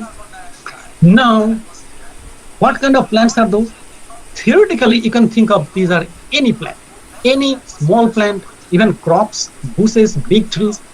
But experimentally, it is the small plant that is a shorter life cycle because the experimenters should want to see the result. If it is a big tree, it takes 20 years, 50 years. In his lifetime, he may not see the result. So experiments are done with the small plants. They are annual or maybe perennial, few years they get mature. And you can see that extensive, deep, fat, waxy root system. They are so strong to prevent soil erosion, and they are super carbon dioxide trapper. So, and the statistics is, if you can cover a size of the area of Egypt, the country Egypt is about 1 million square kilometers. Let's take to India. India is about 3 million square kilometer area. So if you cover an area of 1/3 the size of India with these super plants, half of the world's carbon dioxide problem is solved. Meaning, of this 18 gigaton, 9 gigaton will be taken up by 1/3 the size of India covered with these super plants. So that's a big hope. But these are theoretical calculations. You'll have to do the thing actually in the field trial and then see the difference. But both taking care of the odds, this is going to happen. So we are good with the super plants. This half of the 18 gigaton, meaning 9 gigaton is solved if we can cover 1/3 of India land area with these super plants. So what will happen to the other 50%? You cover another 1/3. So if you can cover 2/3 of India size land and maintain it, your CO2 problem, current day CO2 problem is solved. Now that's a hopeful thinking. But when that is going to happen, as I told you, you try to implement, try to prove that these plants in the field. Objection will be from the activist. They don't know anything much. They're good for nothing. They're only voice, basically, and they're damaging. They will damage your plant. They'll put big flags like why this thing is happening, gene-modified plant, we don't want it. There are some elements you'll realize when actually that thing is happening. So the bottom line is, I'll finish my talk with this hope that sooner or later we are going to find a solution for whatever this big problem is, and with the super plants in our hand, whenever it will be available, it may be 5 years, 10 years, 15 years, there is big hope that we will all be able to solve a big problem to maintain individual life, community life, getting better financially, medicinally. Medicinal plants easily available in our doorstep, and you are helping the environment in a tremendous way. So before that super plant come in, let us do our duty to plant trees as a celebration. Birthday celebration, marriage celebration, award celebration, you just name it. You find your tree, you find your reason when, and maintain it. So I admire these organizers that this is a tremendous approach to solve a big problem in a small way. But take my word, it is not going to stay small. This idea will spread to your neighborhood, your friend circle, your community, district, country. The whole world will accept a very honest approach like this for a very long term solution, and you will realize the benefit in your lifetime. So don't blame us that this last 60 years is a terrible period that we are born and grew up, but we realize the problem. So we realize the problem, we get the concept, we spread the concept, and sooner or later it will be implemented and there will be huge benefit. So some of these figures that I told you, we can easily access or talk more about this, like which way we are going and how much progress and how long it will take to have clean air for breathing, and a good water cycle that that some places are getting overly heated, some places are getting flooded. So the global warming is a genuine problem. You realize or you don't realize. Most of the people don't realize, including people in here. So I'm not saying who, but there are people, they say like, well, global warming is nothing. But you and me, this is our responsibility. Educated people, they take always the lead that we will get the concept, we'll have to spread the message to others, like this is a genuine problem, but there is hope, we can do something, maintaining the forest reserve and adding some more through development, finding ways of our choice, finding trees of our choice, we can do much better in for a long-term solution. So I'll stop here, and then I congratulate you all for arranging and participating in this very exciting. It's a great way to approach a big problem, and I hope great success of this. That message will spread out, and a lot of people will be inspired, motivated, and participate in this great effort. Okay, thank you very much.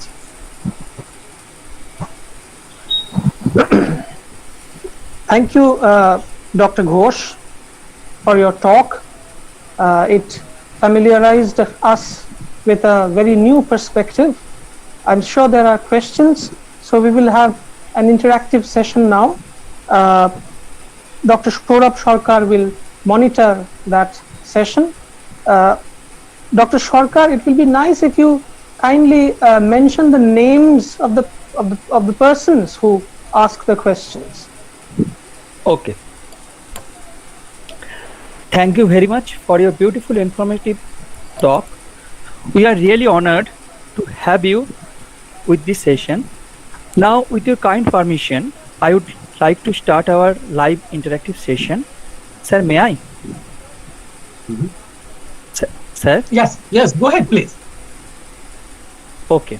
First question from Sayuri. It is said that snake plants are famous indoor plants can absorb cancer-causing pollutant from air. Is it true? Snake plants. Yeah. Snake plants are is another good example, like aloe vera.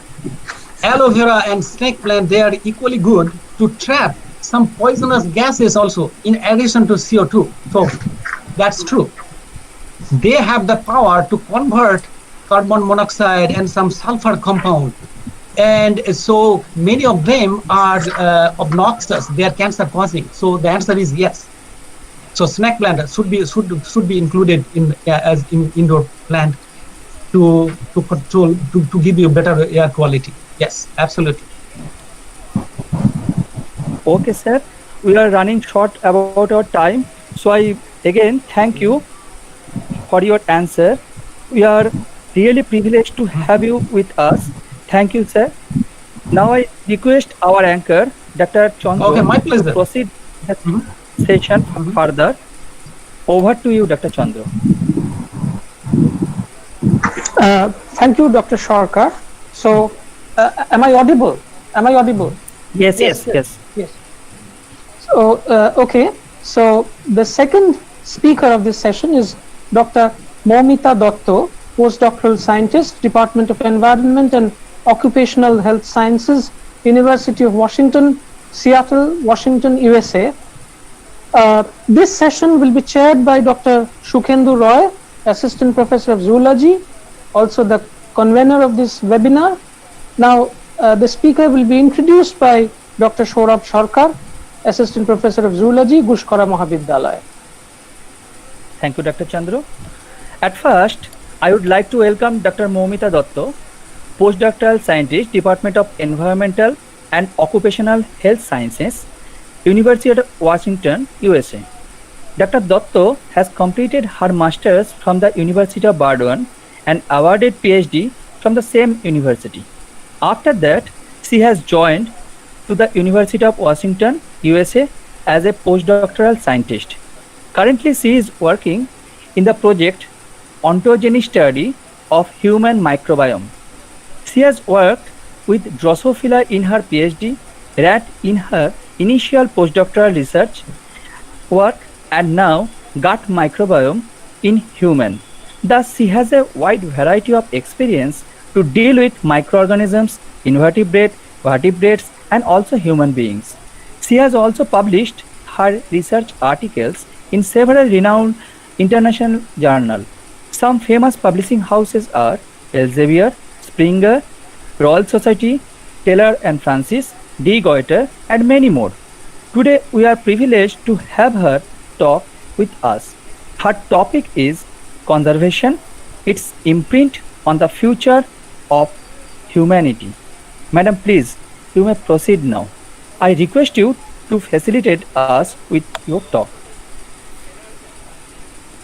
Thank you so much, Dr. Saurabh Sarkar. I am really honored to be here today. So I am visible and audible? Yes, ma'am. Okay. So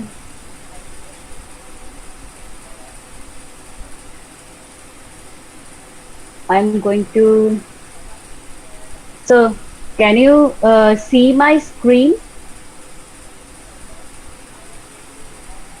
No, ma'am. Please go to the extreme right, present now section. Okay.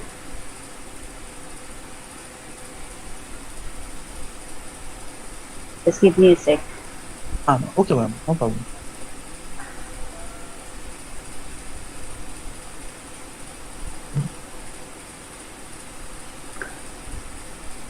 What about now?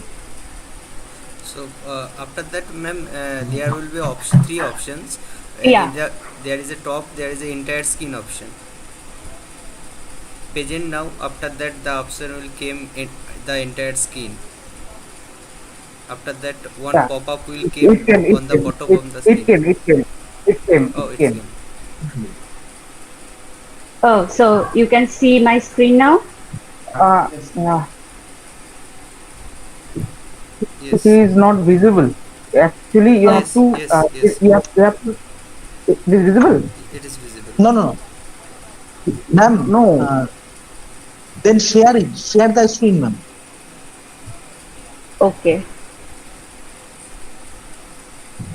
Ma'am, you are presenting, but you are not. Your screen is not visible. It is full of black. Okay. So turn the camera on. Camera on. Yeah, camera is on.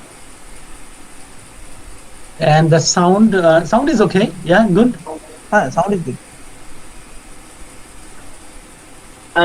I think Jagadananda Ghosh sir, your screen Yes. is still on. So can Oh. you? Yeah. I see. What is the screen? I'm trying to find the button here. Chat talk. Sorry for the delay, ma'am. No, not a problem. I am fine. Thank you. Apurva, please help, sir. Yes, sir. In the extreme bottom, there is the option stop presenting. Whereas Yeah, that's option what. present now. That option is now stop presenting. Stop presenting. Okay, remove. Sir, in the three dot, you have to select three dot. Yes, that is extreme right. I'm trying to find that button. Okay, let's see.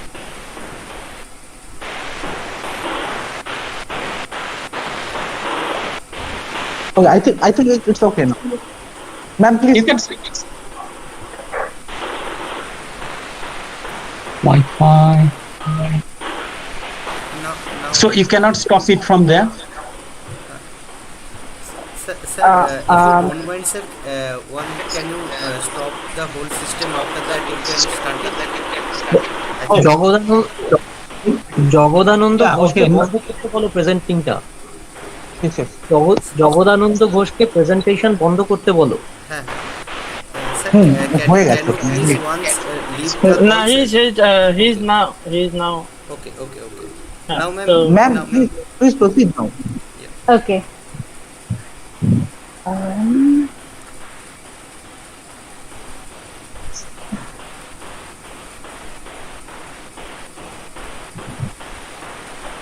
Go to the present now section. So, can you see my screen now? Yes, ma'am. Okay. You can see now. Okay, great. Okay, so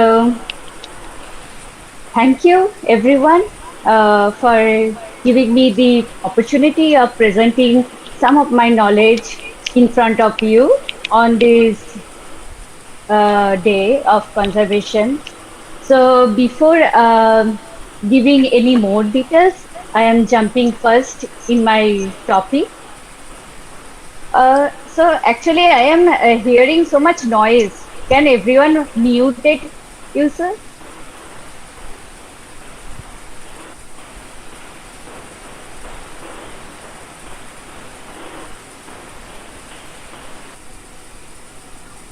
Thank you. Ma'am, you again please present now, ma'am. You have to again So- in. Yeah. Sorry.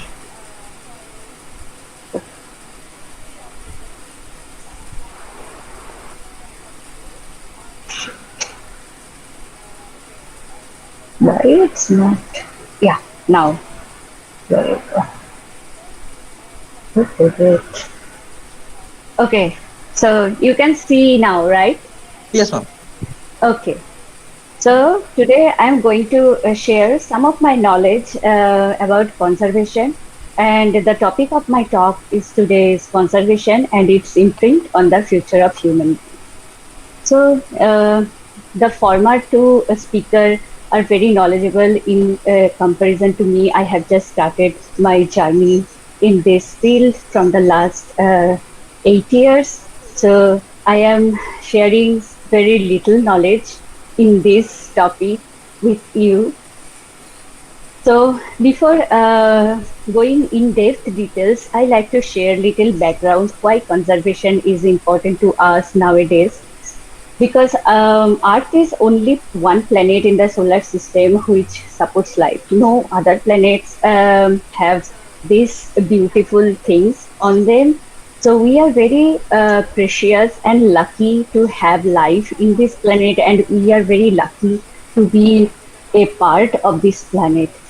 And the Earth is evolving from the last lots of years, and through different kinds of geological and biological process, and developed this vast array of ecosystem, starting from marine to mountains ecosystem to desert or tundra or endless desert. So each ecosystem is rich with unique biodiversity ranging from wildlife to geology, and all components of the all ecosystem from marine, from mountain to tundra, each one has its own equilibrium among themselves, and any changes in them can destroy this homogeneity or equilibrium. So lots of threats to this biodiversity, and as human population is continuously growing, this threats to biodiversity is increasing day by day. So what's the major threats to biodiversity? So through this image, you can see what are the major threats to biodiversity. First of all is overharvesting. So as human population is growing day by day, there is a more need to hunting or over production, over harvesting, fishing, logging. These are all threats to biodiversity. A normal rate of everything is fine, but if you are went beyond a normal limit, everything is toxic and create a threat to the equilibrium.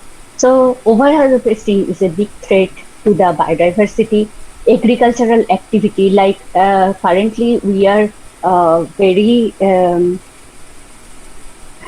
active in science, and agricultural revolution has happened. We are using lots of pesticide, insecticide to increase our crop production, increase our value of our life. So we are using lots of products in around the nature.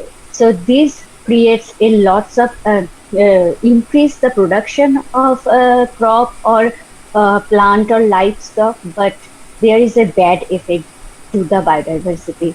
Another thing which is a threat to biodiversity is the urban development.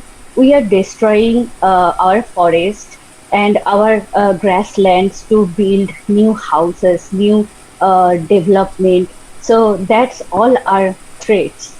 And energy production, transportation, all are the threats to biodiversity. So these threats has its impacts on the biodiversity. So what is the impact on the biodiversity? So first impact on the biodiversity is the climate change. So all we are doing, all this human activity is create a lots of threats in the biodiversity. So like energy production, more automobile usage, these are creating a increase in the atmospheric temperature, which in day by day increasing the temperature on the environment, creating global warming, which we all today are aware of the fact of the global warming. And day by day, this global warming playing a role to the destroying of our glacier. So these images on the right panel is the glacier we saw 2 years back in the Alaska, and in front of us, like big chunks of glacier was melting and they are just falling down in the sea. So melting of glacier is normal, but nowadays the phenomenon has increased more frequent, which is not normal and which is like eventually increasing for the raising of the sea level. So it's a big threat to the biodiversity and to us, eventually to us human beings. Next threat and also impact of this new revolution of human population is the deforestation and habitat loss. So due to the climate change and global warming, the forest fire is so frequent nowadays. Last year in 2019, we saw two big forest fire, one in Amazon and other is in Australia at the end of 2019. And due to this forest fire, not only the trees are destroyed, but the fauna which lives in this forest, they destroyed like due to their habitat loss. And for some organism, it's very complicated to adapt in a new environment after their habitat loss. So eventually, we lost lot of animals and plant species. So next threat to the biodiversity and impact of these threats is the invasive species. So few example is in the right side. So this image of snake is a brown tree snake. It was introduced in a island of Guam. Guam is an island in the Pacific Ocean.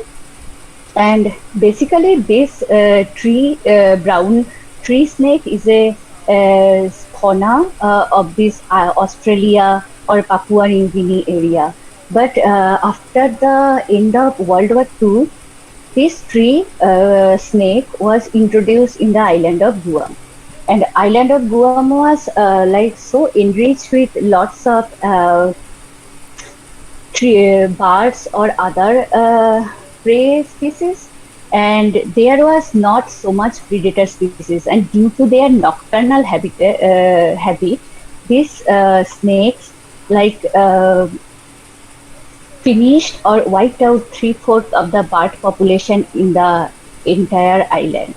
So it's the introduction of the invasive species which was not a fauna of that area and leads to the destruction of their actual fauna. Another example of invasive species is a nene, or you can say Hawaiian goose.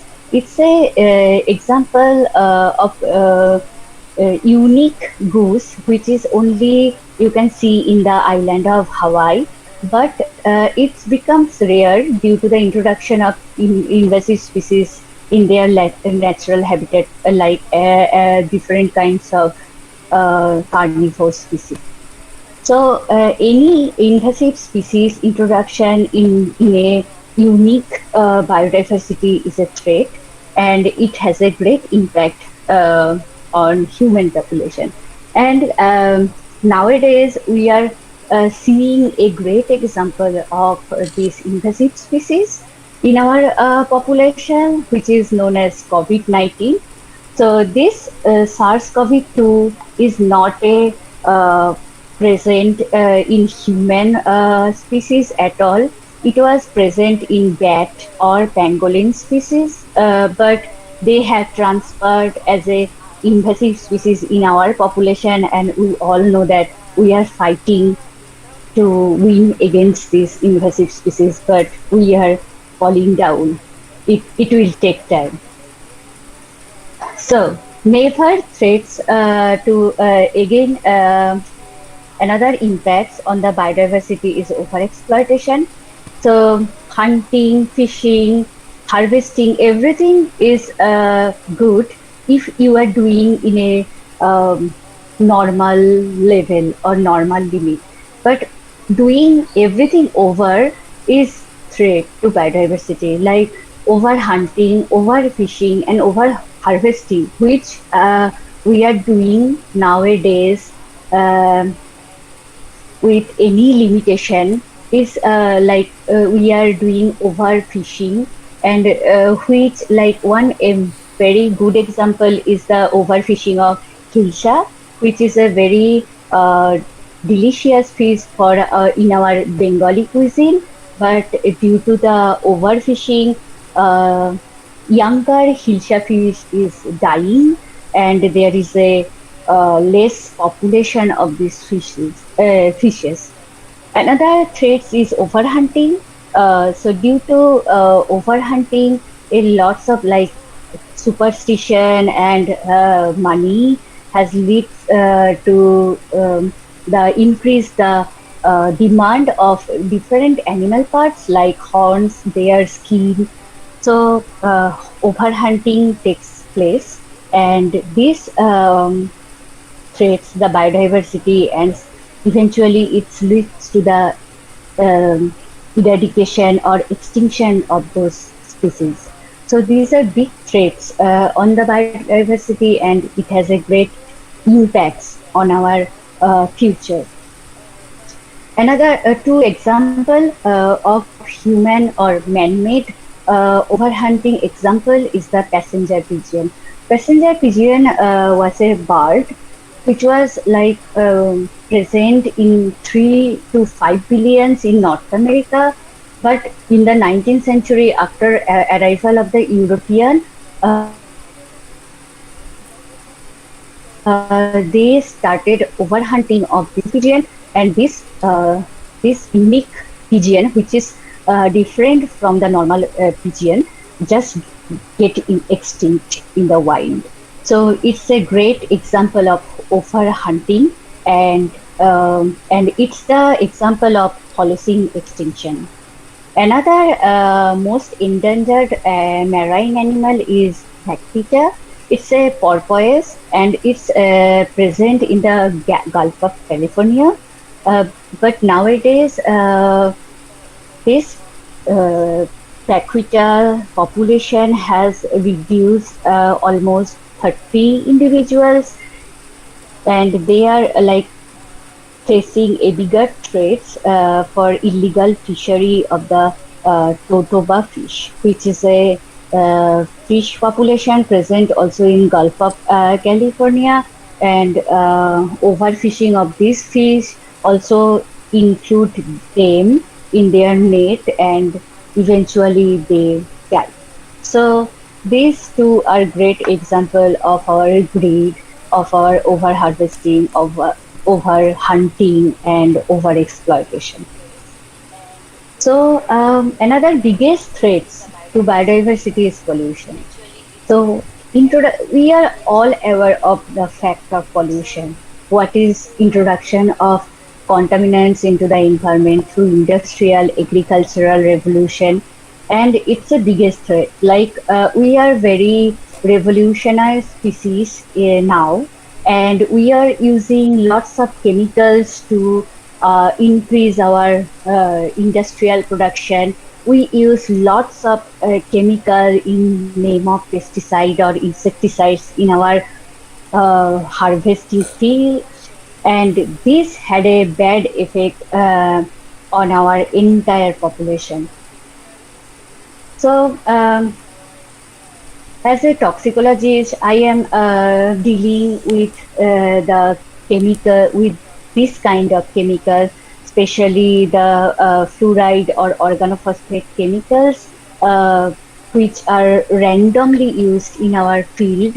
And previously, me and my colleagues from my lab has published lots of publication for how these chemicals can be more dangerous in our future, like fluoride, which we used in our field as a chemical. One of them is fluvendiamide. It's used more than over 2,000 crop production, but recently, very recent, FDA has banned this chemical. Like 2 years back, it was randomly used, but very recent, like last year or year before, FDA has banned the random use of this chemical because it adverse effects on the aquatic organism, aquatic environment, invertebrate.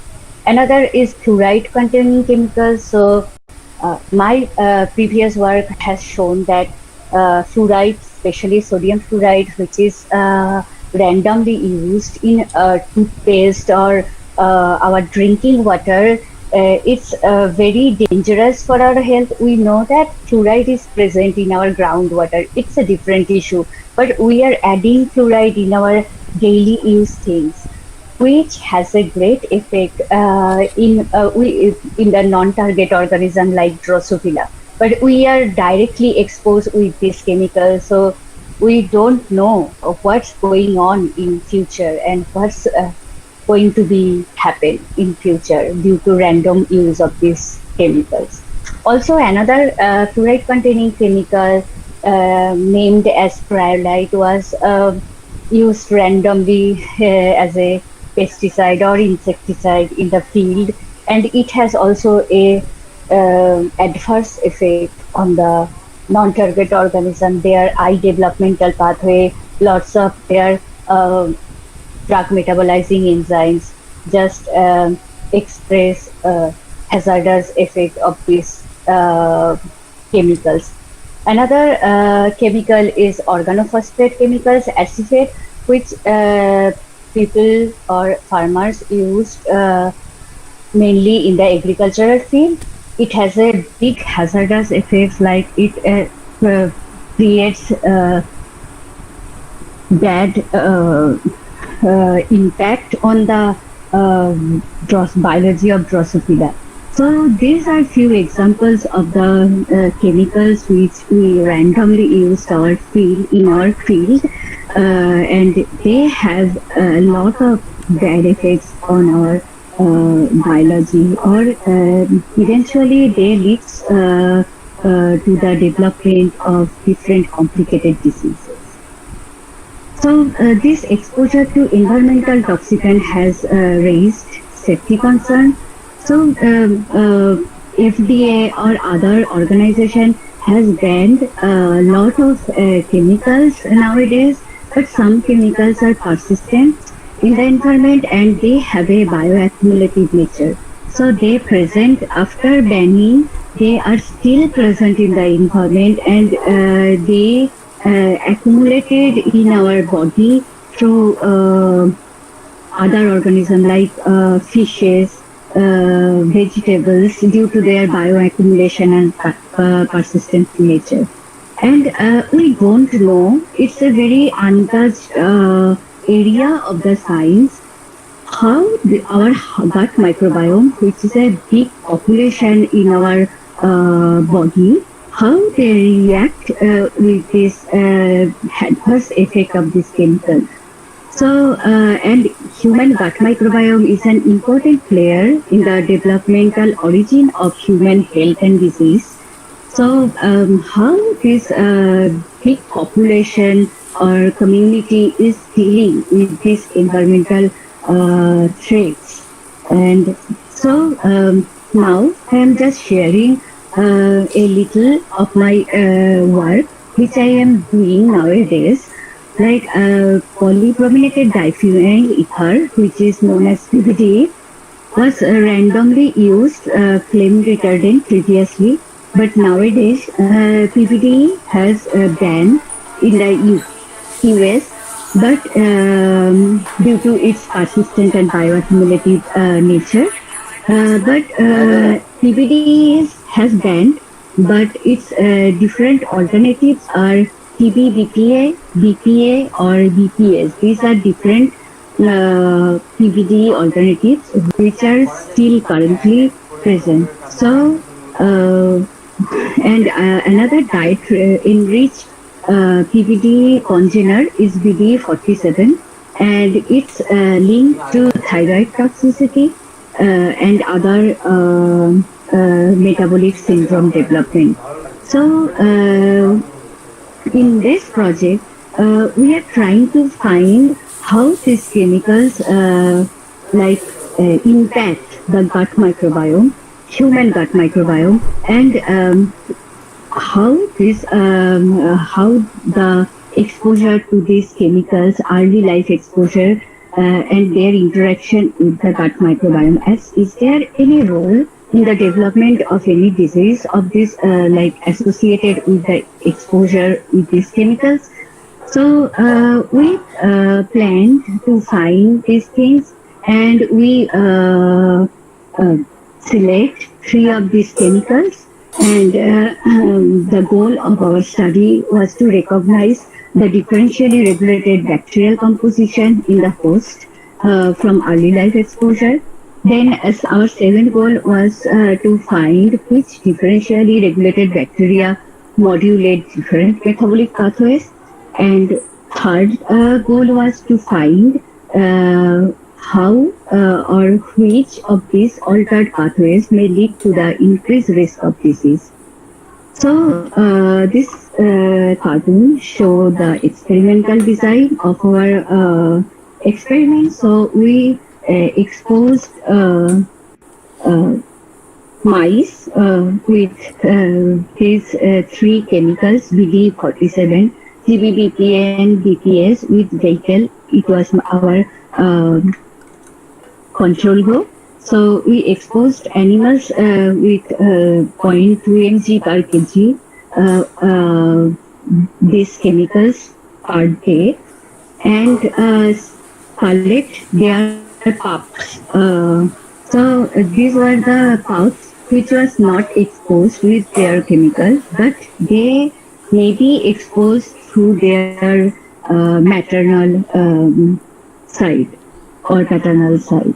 So we collect those pups and collect their fecal samples after 12 weeks of age, and extract 16S RDNA, extract DNA and did the 16S sequencing to get a knowledge about their microbiome composition. And we did targeted metabolomics, mainly focusing on bile acids and short chain fatty acids, which are two main secondary metabolites produced by bacteria. So we analyzed the bacteria 16S data using CHIME and use Fish Taco and PyTrust software to decide the functional change of this microbiome set. So these are the results. So in the first image, in the image A, you can see the alpha diversity of this gut microbiome population, and alpha diversity was like little altered, but it cannot present a huge difference. But you can see the beta diversity of this microbiome population, and in this figure B, you can see that there is a complete separation of the microbiome when the animals are exposed with different chemicals. So here is the purple color shows the microbiome of vehicle treated mice.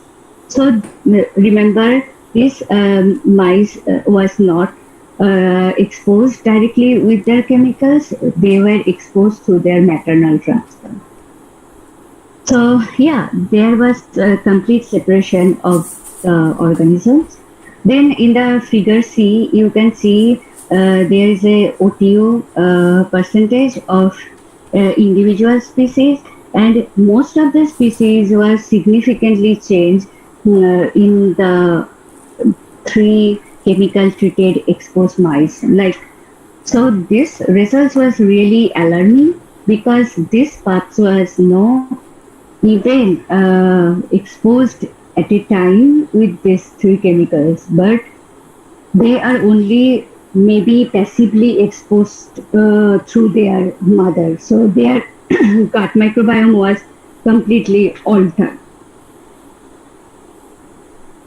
So then we did metabolomic analysis, and we used LCMS and GCMS to see the composition of the bile acid. So bile acid is a major metabolite produced by gut microbiome. So we have, so bile acid is a product of cholesterol metabolism, and it's produced in our liver from cholesterol.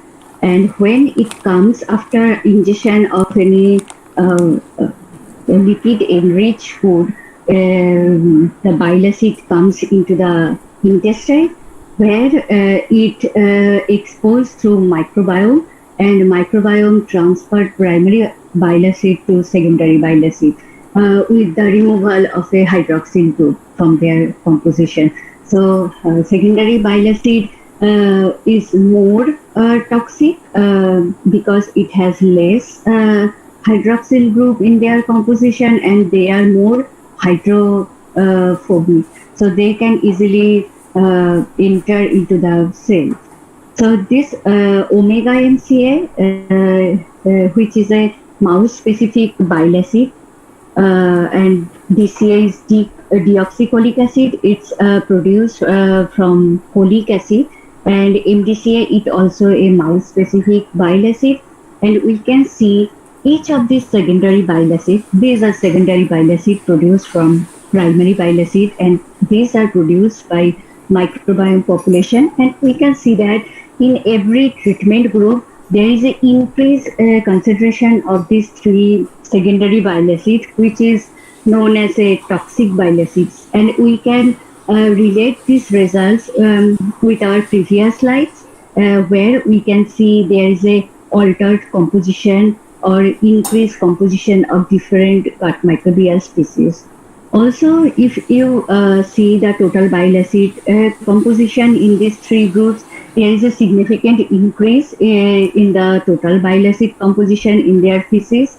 Secondary bile acid was increased in comparison to the control, and unconjugated bile acids, which is not taurine or glycine conjugated, they are all increased, though these animals were not directly exposed with these chemicals. And next figure is the analysis of the short chain fatty acid. So the short chain fatty acid was not so much significantly altered, but there is a trend of alteration, like change in their composition, especially in the BPS group. So there is a decrease in the short chain fatty acid production, and we know that nowadays it's very important the impact of short chain fatty acid with different gastrointestinal disease like IBD, and this short chain people are showing that short chain fatty acids like acetic acid, propionic acid, succinate, they are helpful for the they can be used as a probiotic for the decreased different neurological disease such as Alzheimer's disease or Parkinson's disease.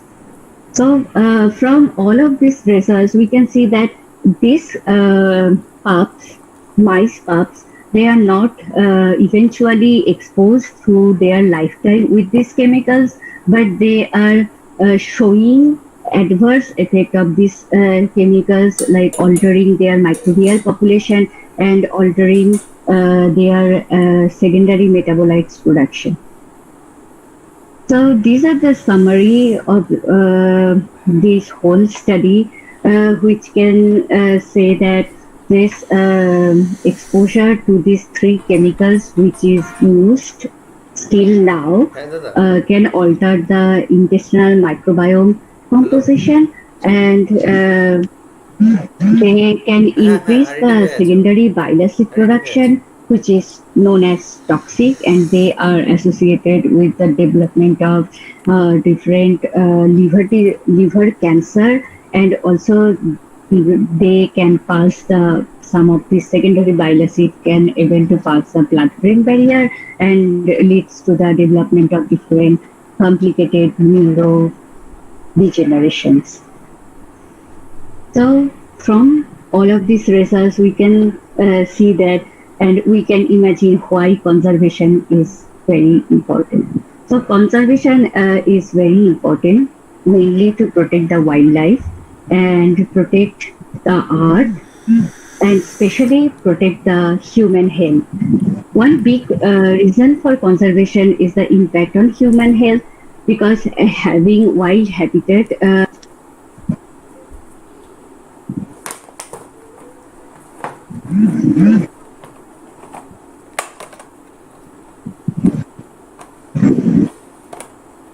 Dr. Excuse me, Momita, ma'am. Ma'am, you are muted. Your, your device is muted, ma'am. The sound is not. You are not audible, ma'am.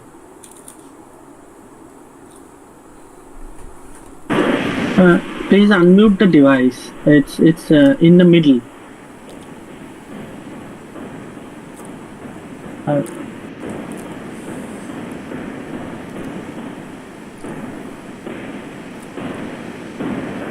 Can you hear me now?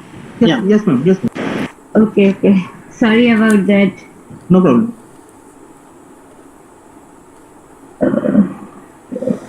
Yes, webinar.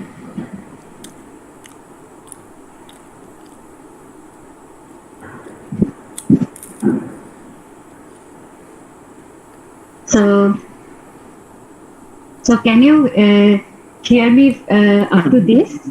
Yes, ma'am. Yes, ma'am. Okay, okay. Thank you. So yeah, so conservation is really important because we know that nowadays we are really aware about the fact why human health is very small in front of the nature.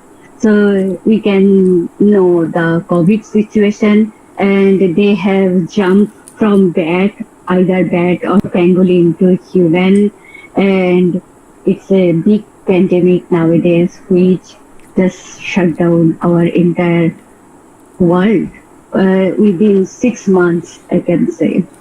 So yeah, so from that nowadays it's very important for human being to be aware of the fact of using nature and being more aware for the conservation, and now it's time to be more focused on conservation, because through conservation and sustainable utilization of the nature and natural resources, we can be able to fully utilize the nature's contribution to us, which is very vast, and we can keep something for our future generation so they can enjoy also the presence of this beautiful nature around us.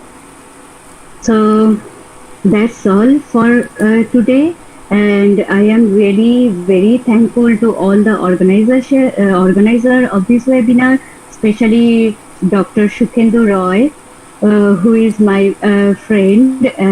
We did our PhD from different labs, but at the same time, my colleague in my lab, Dr. Saurabh Sarkar, he was my senior in my lab.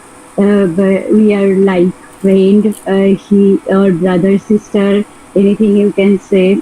So I am really thankful to them and all the, especially the organizer.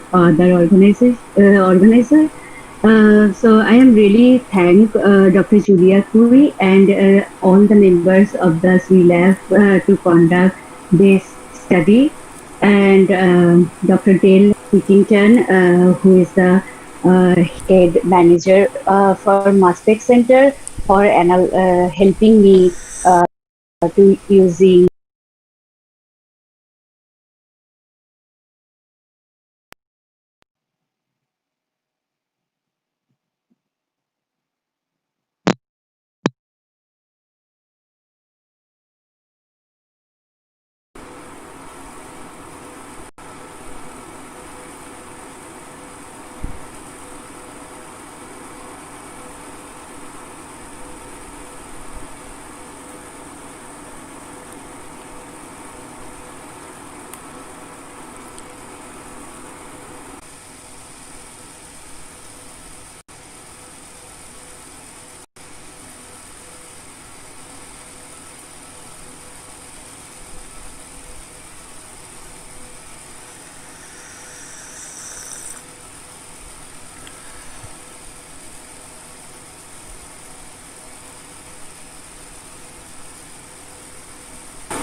So I did experiments which was like very little concentration of sodium fluoride. We exposed Drosophila melanogaster with sodium fluoride, and we saw that sodium fluoride from sodium fluoride plays a big role in the altered compound eye development of the insect. And also, there is a lot of research going on nowadays in mice and also human cells. They can show that sodium, the fluoride concentration which is used in sodium fluoride, play a great role in altered drug metabolizing enzyme in our liver. And so, yeah, continuous chronic exposure to fluoride not only have a adverse effect on the development of eye, but also there is a adverse effects on the drug metabolizing enzyme as well. Also, they have a impact on the gut microbial population, so it's adverse. Thank you, ma'am. Our next question is from Dr. Poulomi Roy. Can gut microbe combat the toxicity or accumulation of any unwanted metal or element in our system? Can you repeat, please? Yes, ma'am. The question from Poulomi Roy. The question is: can gut microbe combat the toxicity or accumulation of any unwanted metal or element in our system? Yeah, it's a good question. So, in our system, gut microbiome has a vast role. So they can help to eliminate some chemicals. Also, they can have like alter the composition of some chemicals in different composition, which can be adverse. And they some chemicals or helps my gut microbiome to bloom, like some pathogenic gut microbiome increase in their population, and other helpful microbiome just get decreased. So that has a bad effect. So yeah, it's true. Any chemicals and also gut microbiome has interactive impact, but it's now it's not well established at all, and research is going on. So yeah, we need to learn more about it. Thank you, ma'am. Next question is from Onupranan Datto. What are the growth phase or metabolic activity of most bacteria in the gut?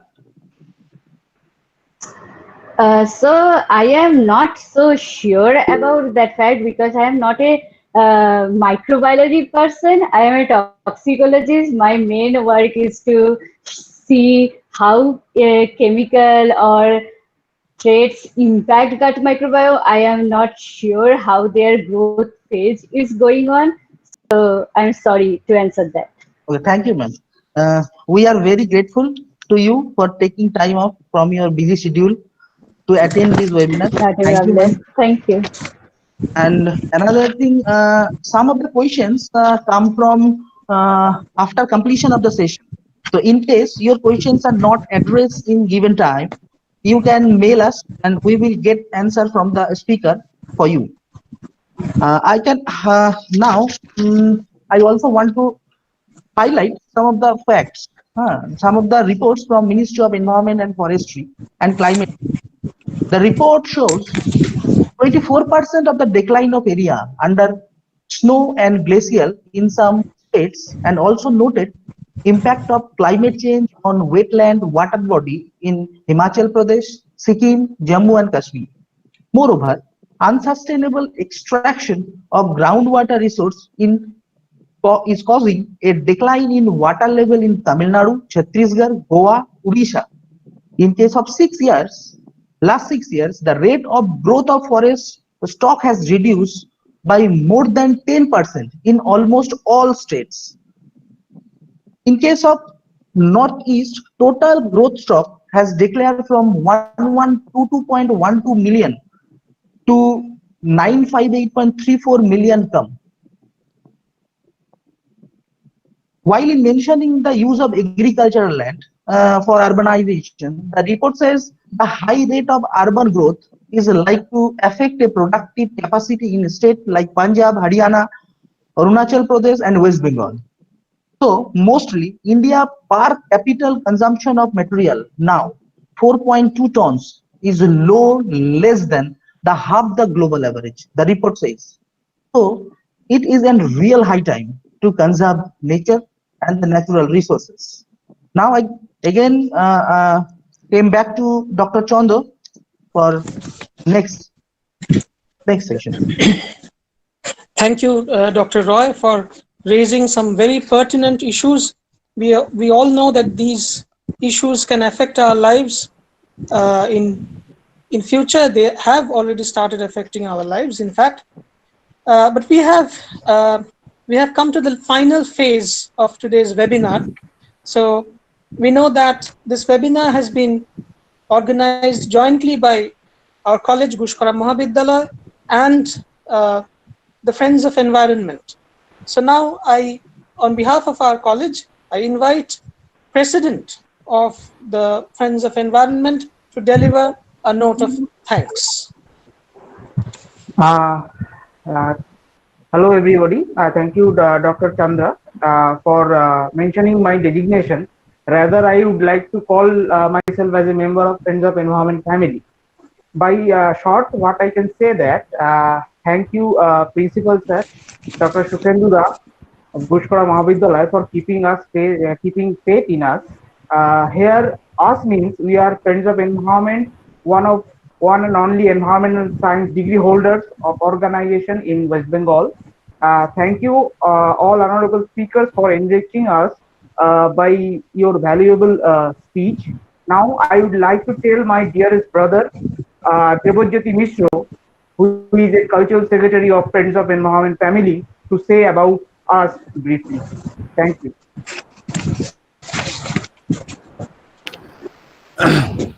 Okay, am I audible now?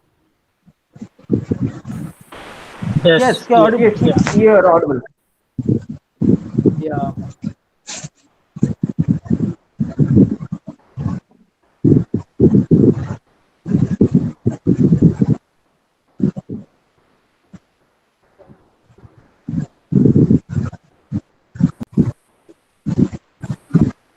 Debojyoti, you can start your speech. Yeah, obviously. I'm just sharing the screen. It takes a delay.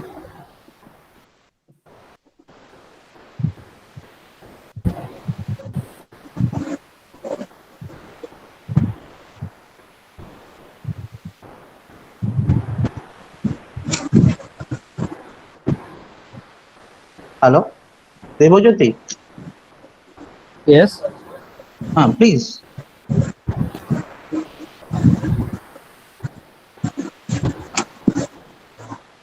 Can I proceed with the presentation?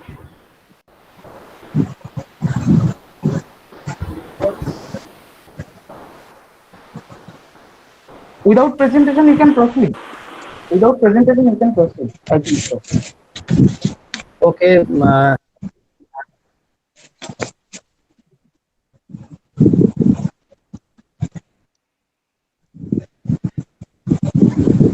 Please unmute your microphone.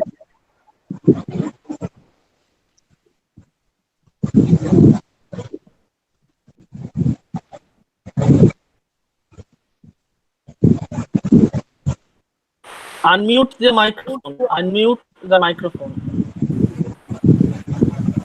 Yeah.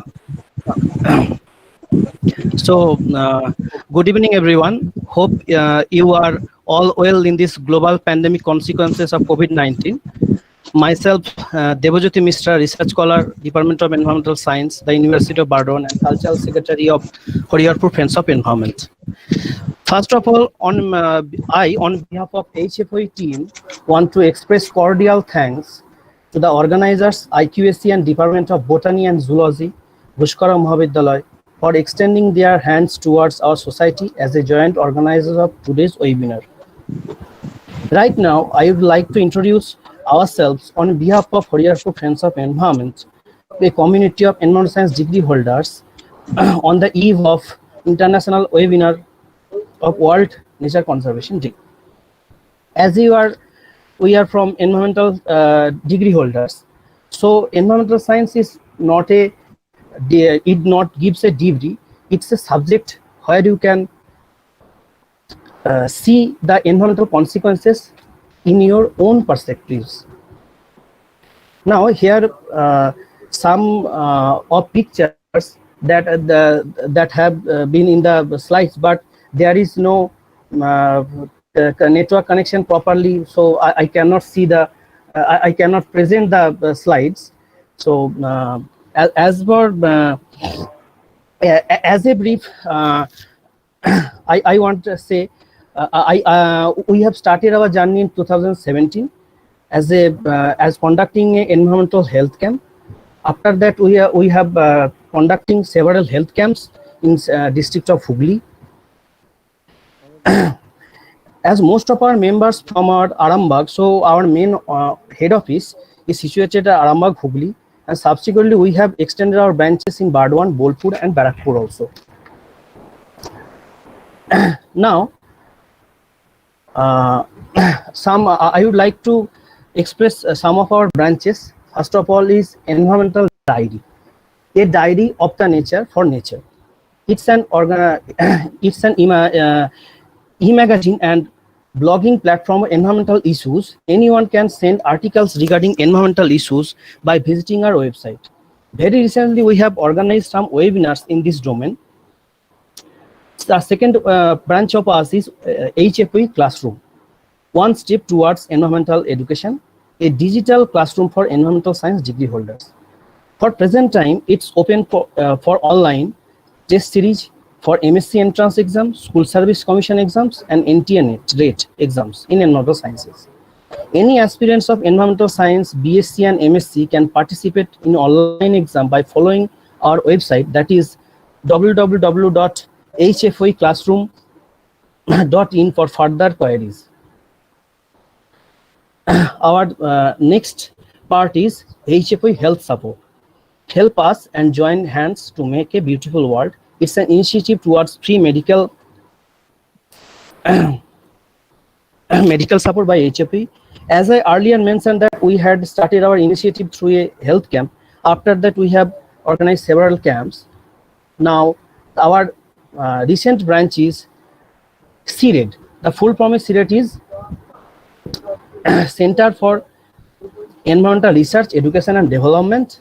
It's an initiative of Friends of Environment to promote research, management, health aspects for the society. Currently, we are organizing online certificate courses in this platform. For further details, please visit our website www.credfoe.org.in or you can visit our Facebook page, that is www.facebook.com/cred.india.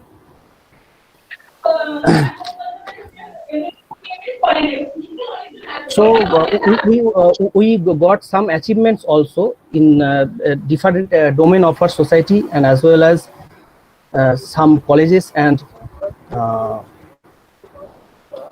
Kerala district collector for organizing the blood donation camp in Kerala. So that's from my side. Thank you. Be with nature and society. Thank you. Thank you. Thank you. Thank you, Mr. Devajyoti, for introducing us in this very platform. I would like to say one single sentence that we are the community who are doing the development for the trying to development for the society. We are spreading environmental awareness, sustainable development for the society and for the betterment of the environment. Thank you. Thank you. It is over to you, Dr. Chandra. Thank you. We are about to conclude today's webinar. Now, the vote of thanks will be delivered by Professor Taroknath Dotto, Associate Professor, Department of Commerce and Coordinator IQAC, GUSHKARA Mahavidyalaya.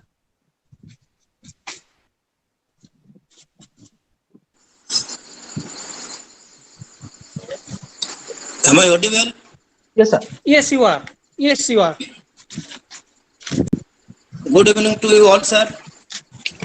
We have arrived at the concluding moment of today's webinar.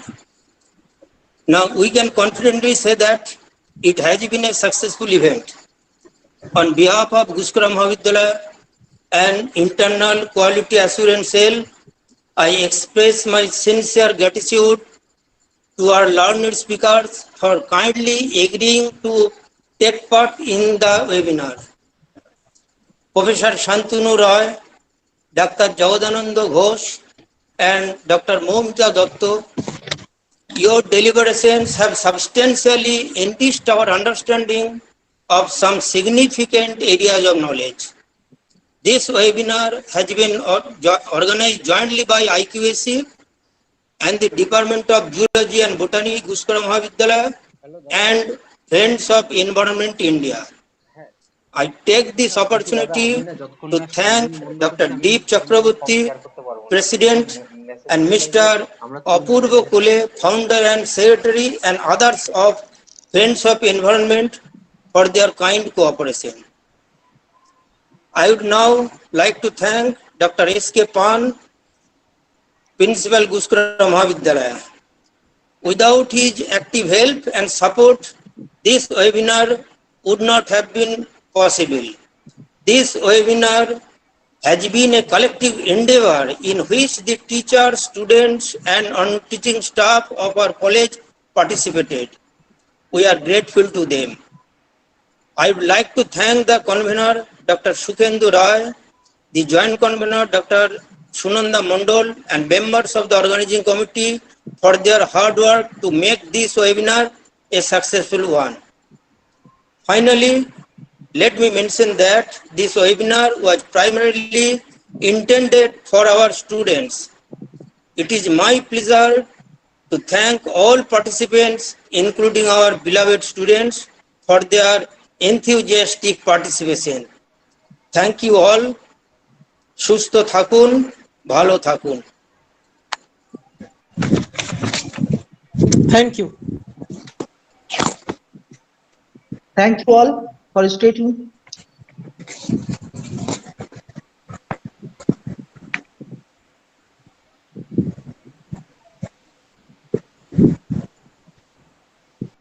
Dr. Shubhendu, we can stop. Yeah. We can stop. Okay. I would like to request Mr. Aman and Mr. Apurvo to take the charge and finish the session and finish this meeting. সুগেন্দু, Yes, sir. তোমার ওই যখনই vote of thanks হলো ওর সাথে সাথে ওয়েবিনারটা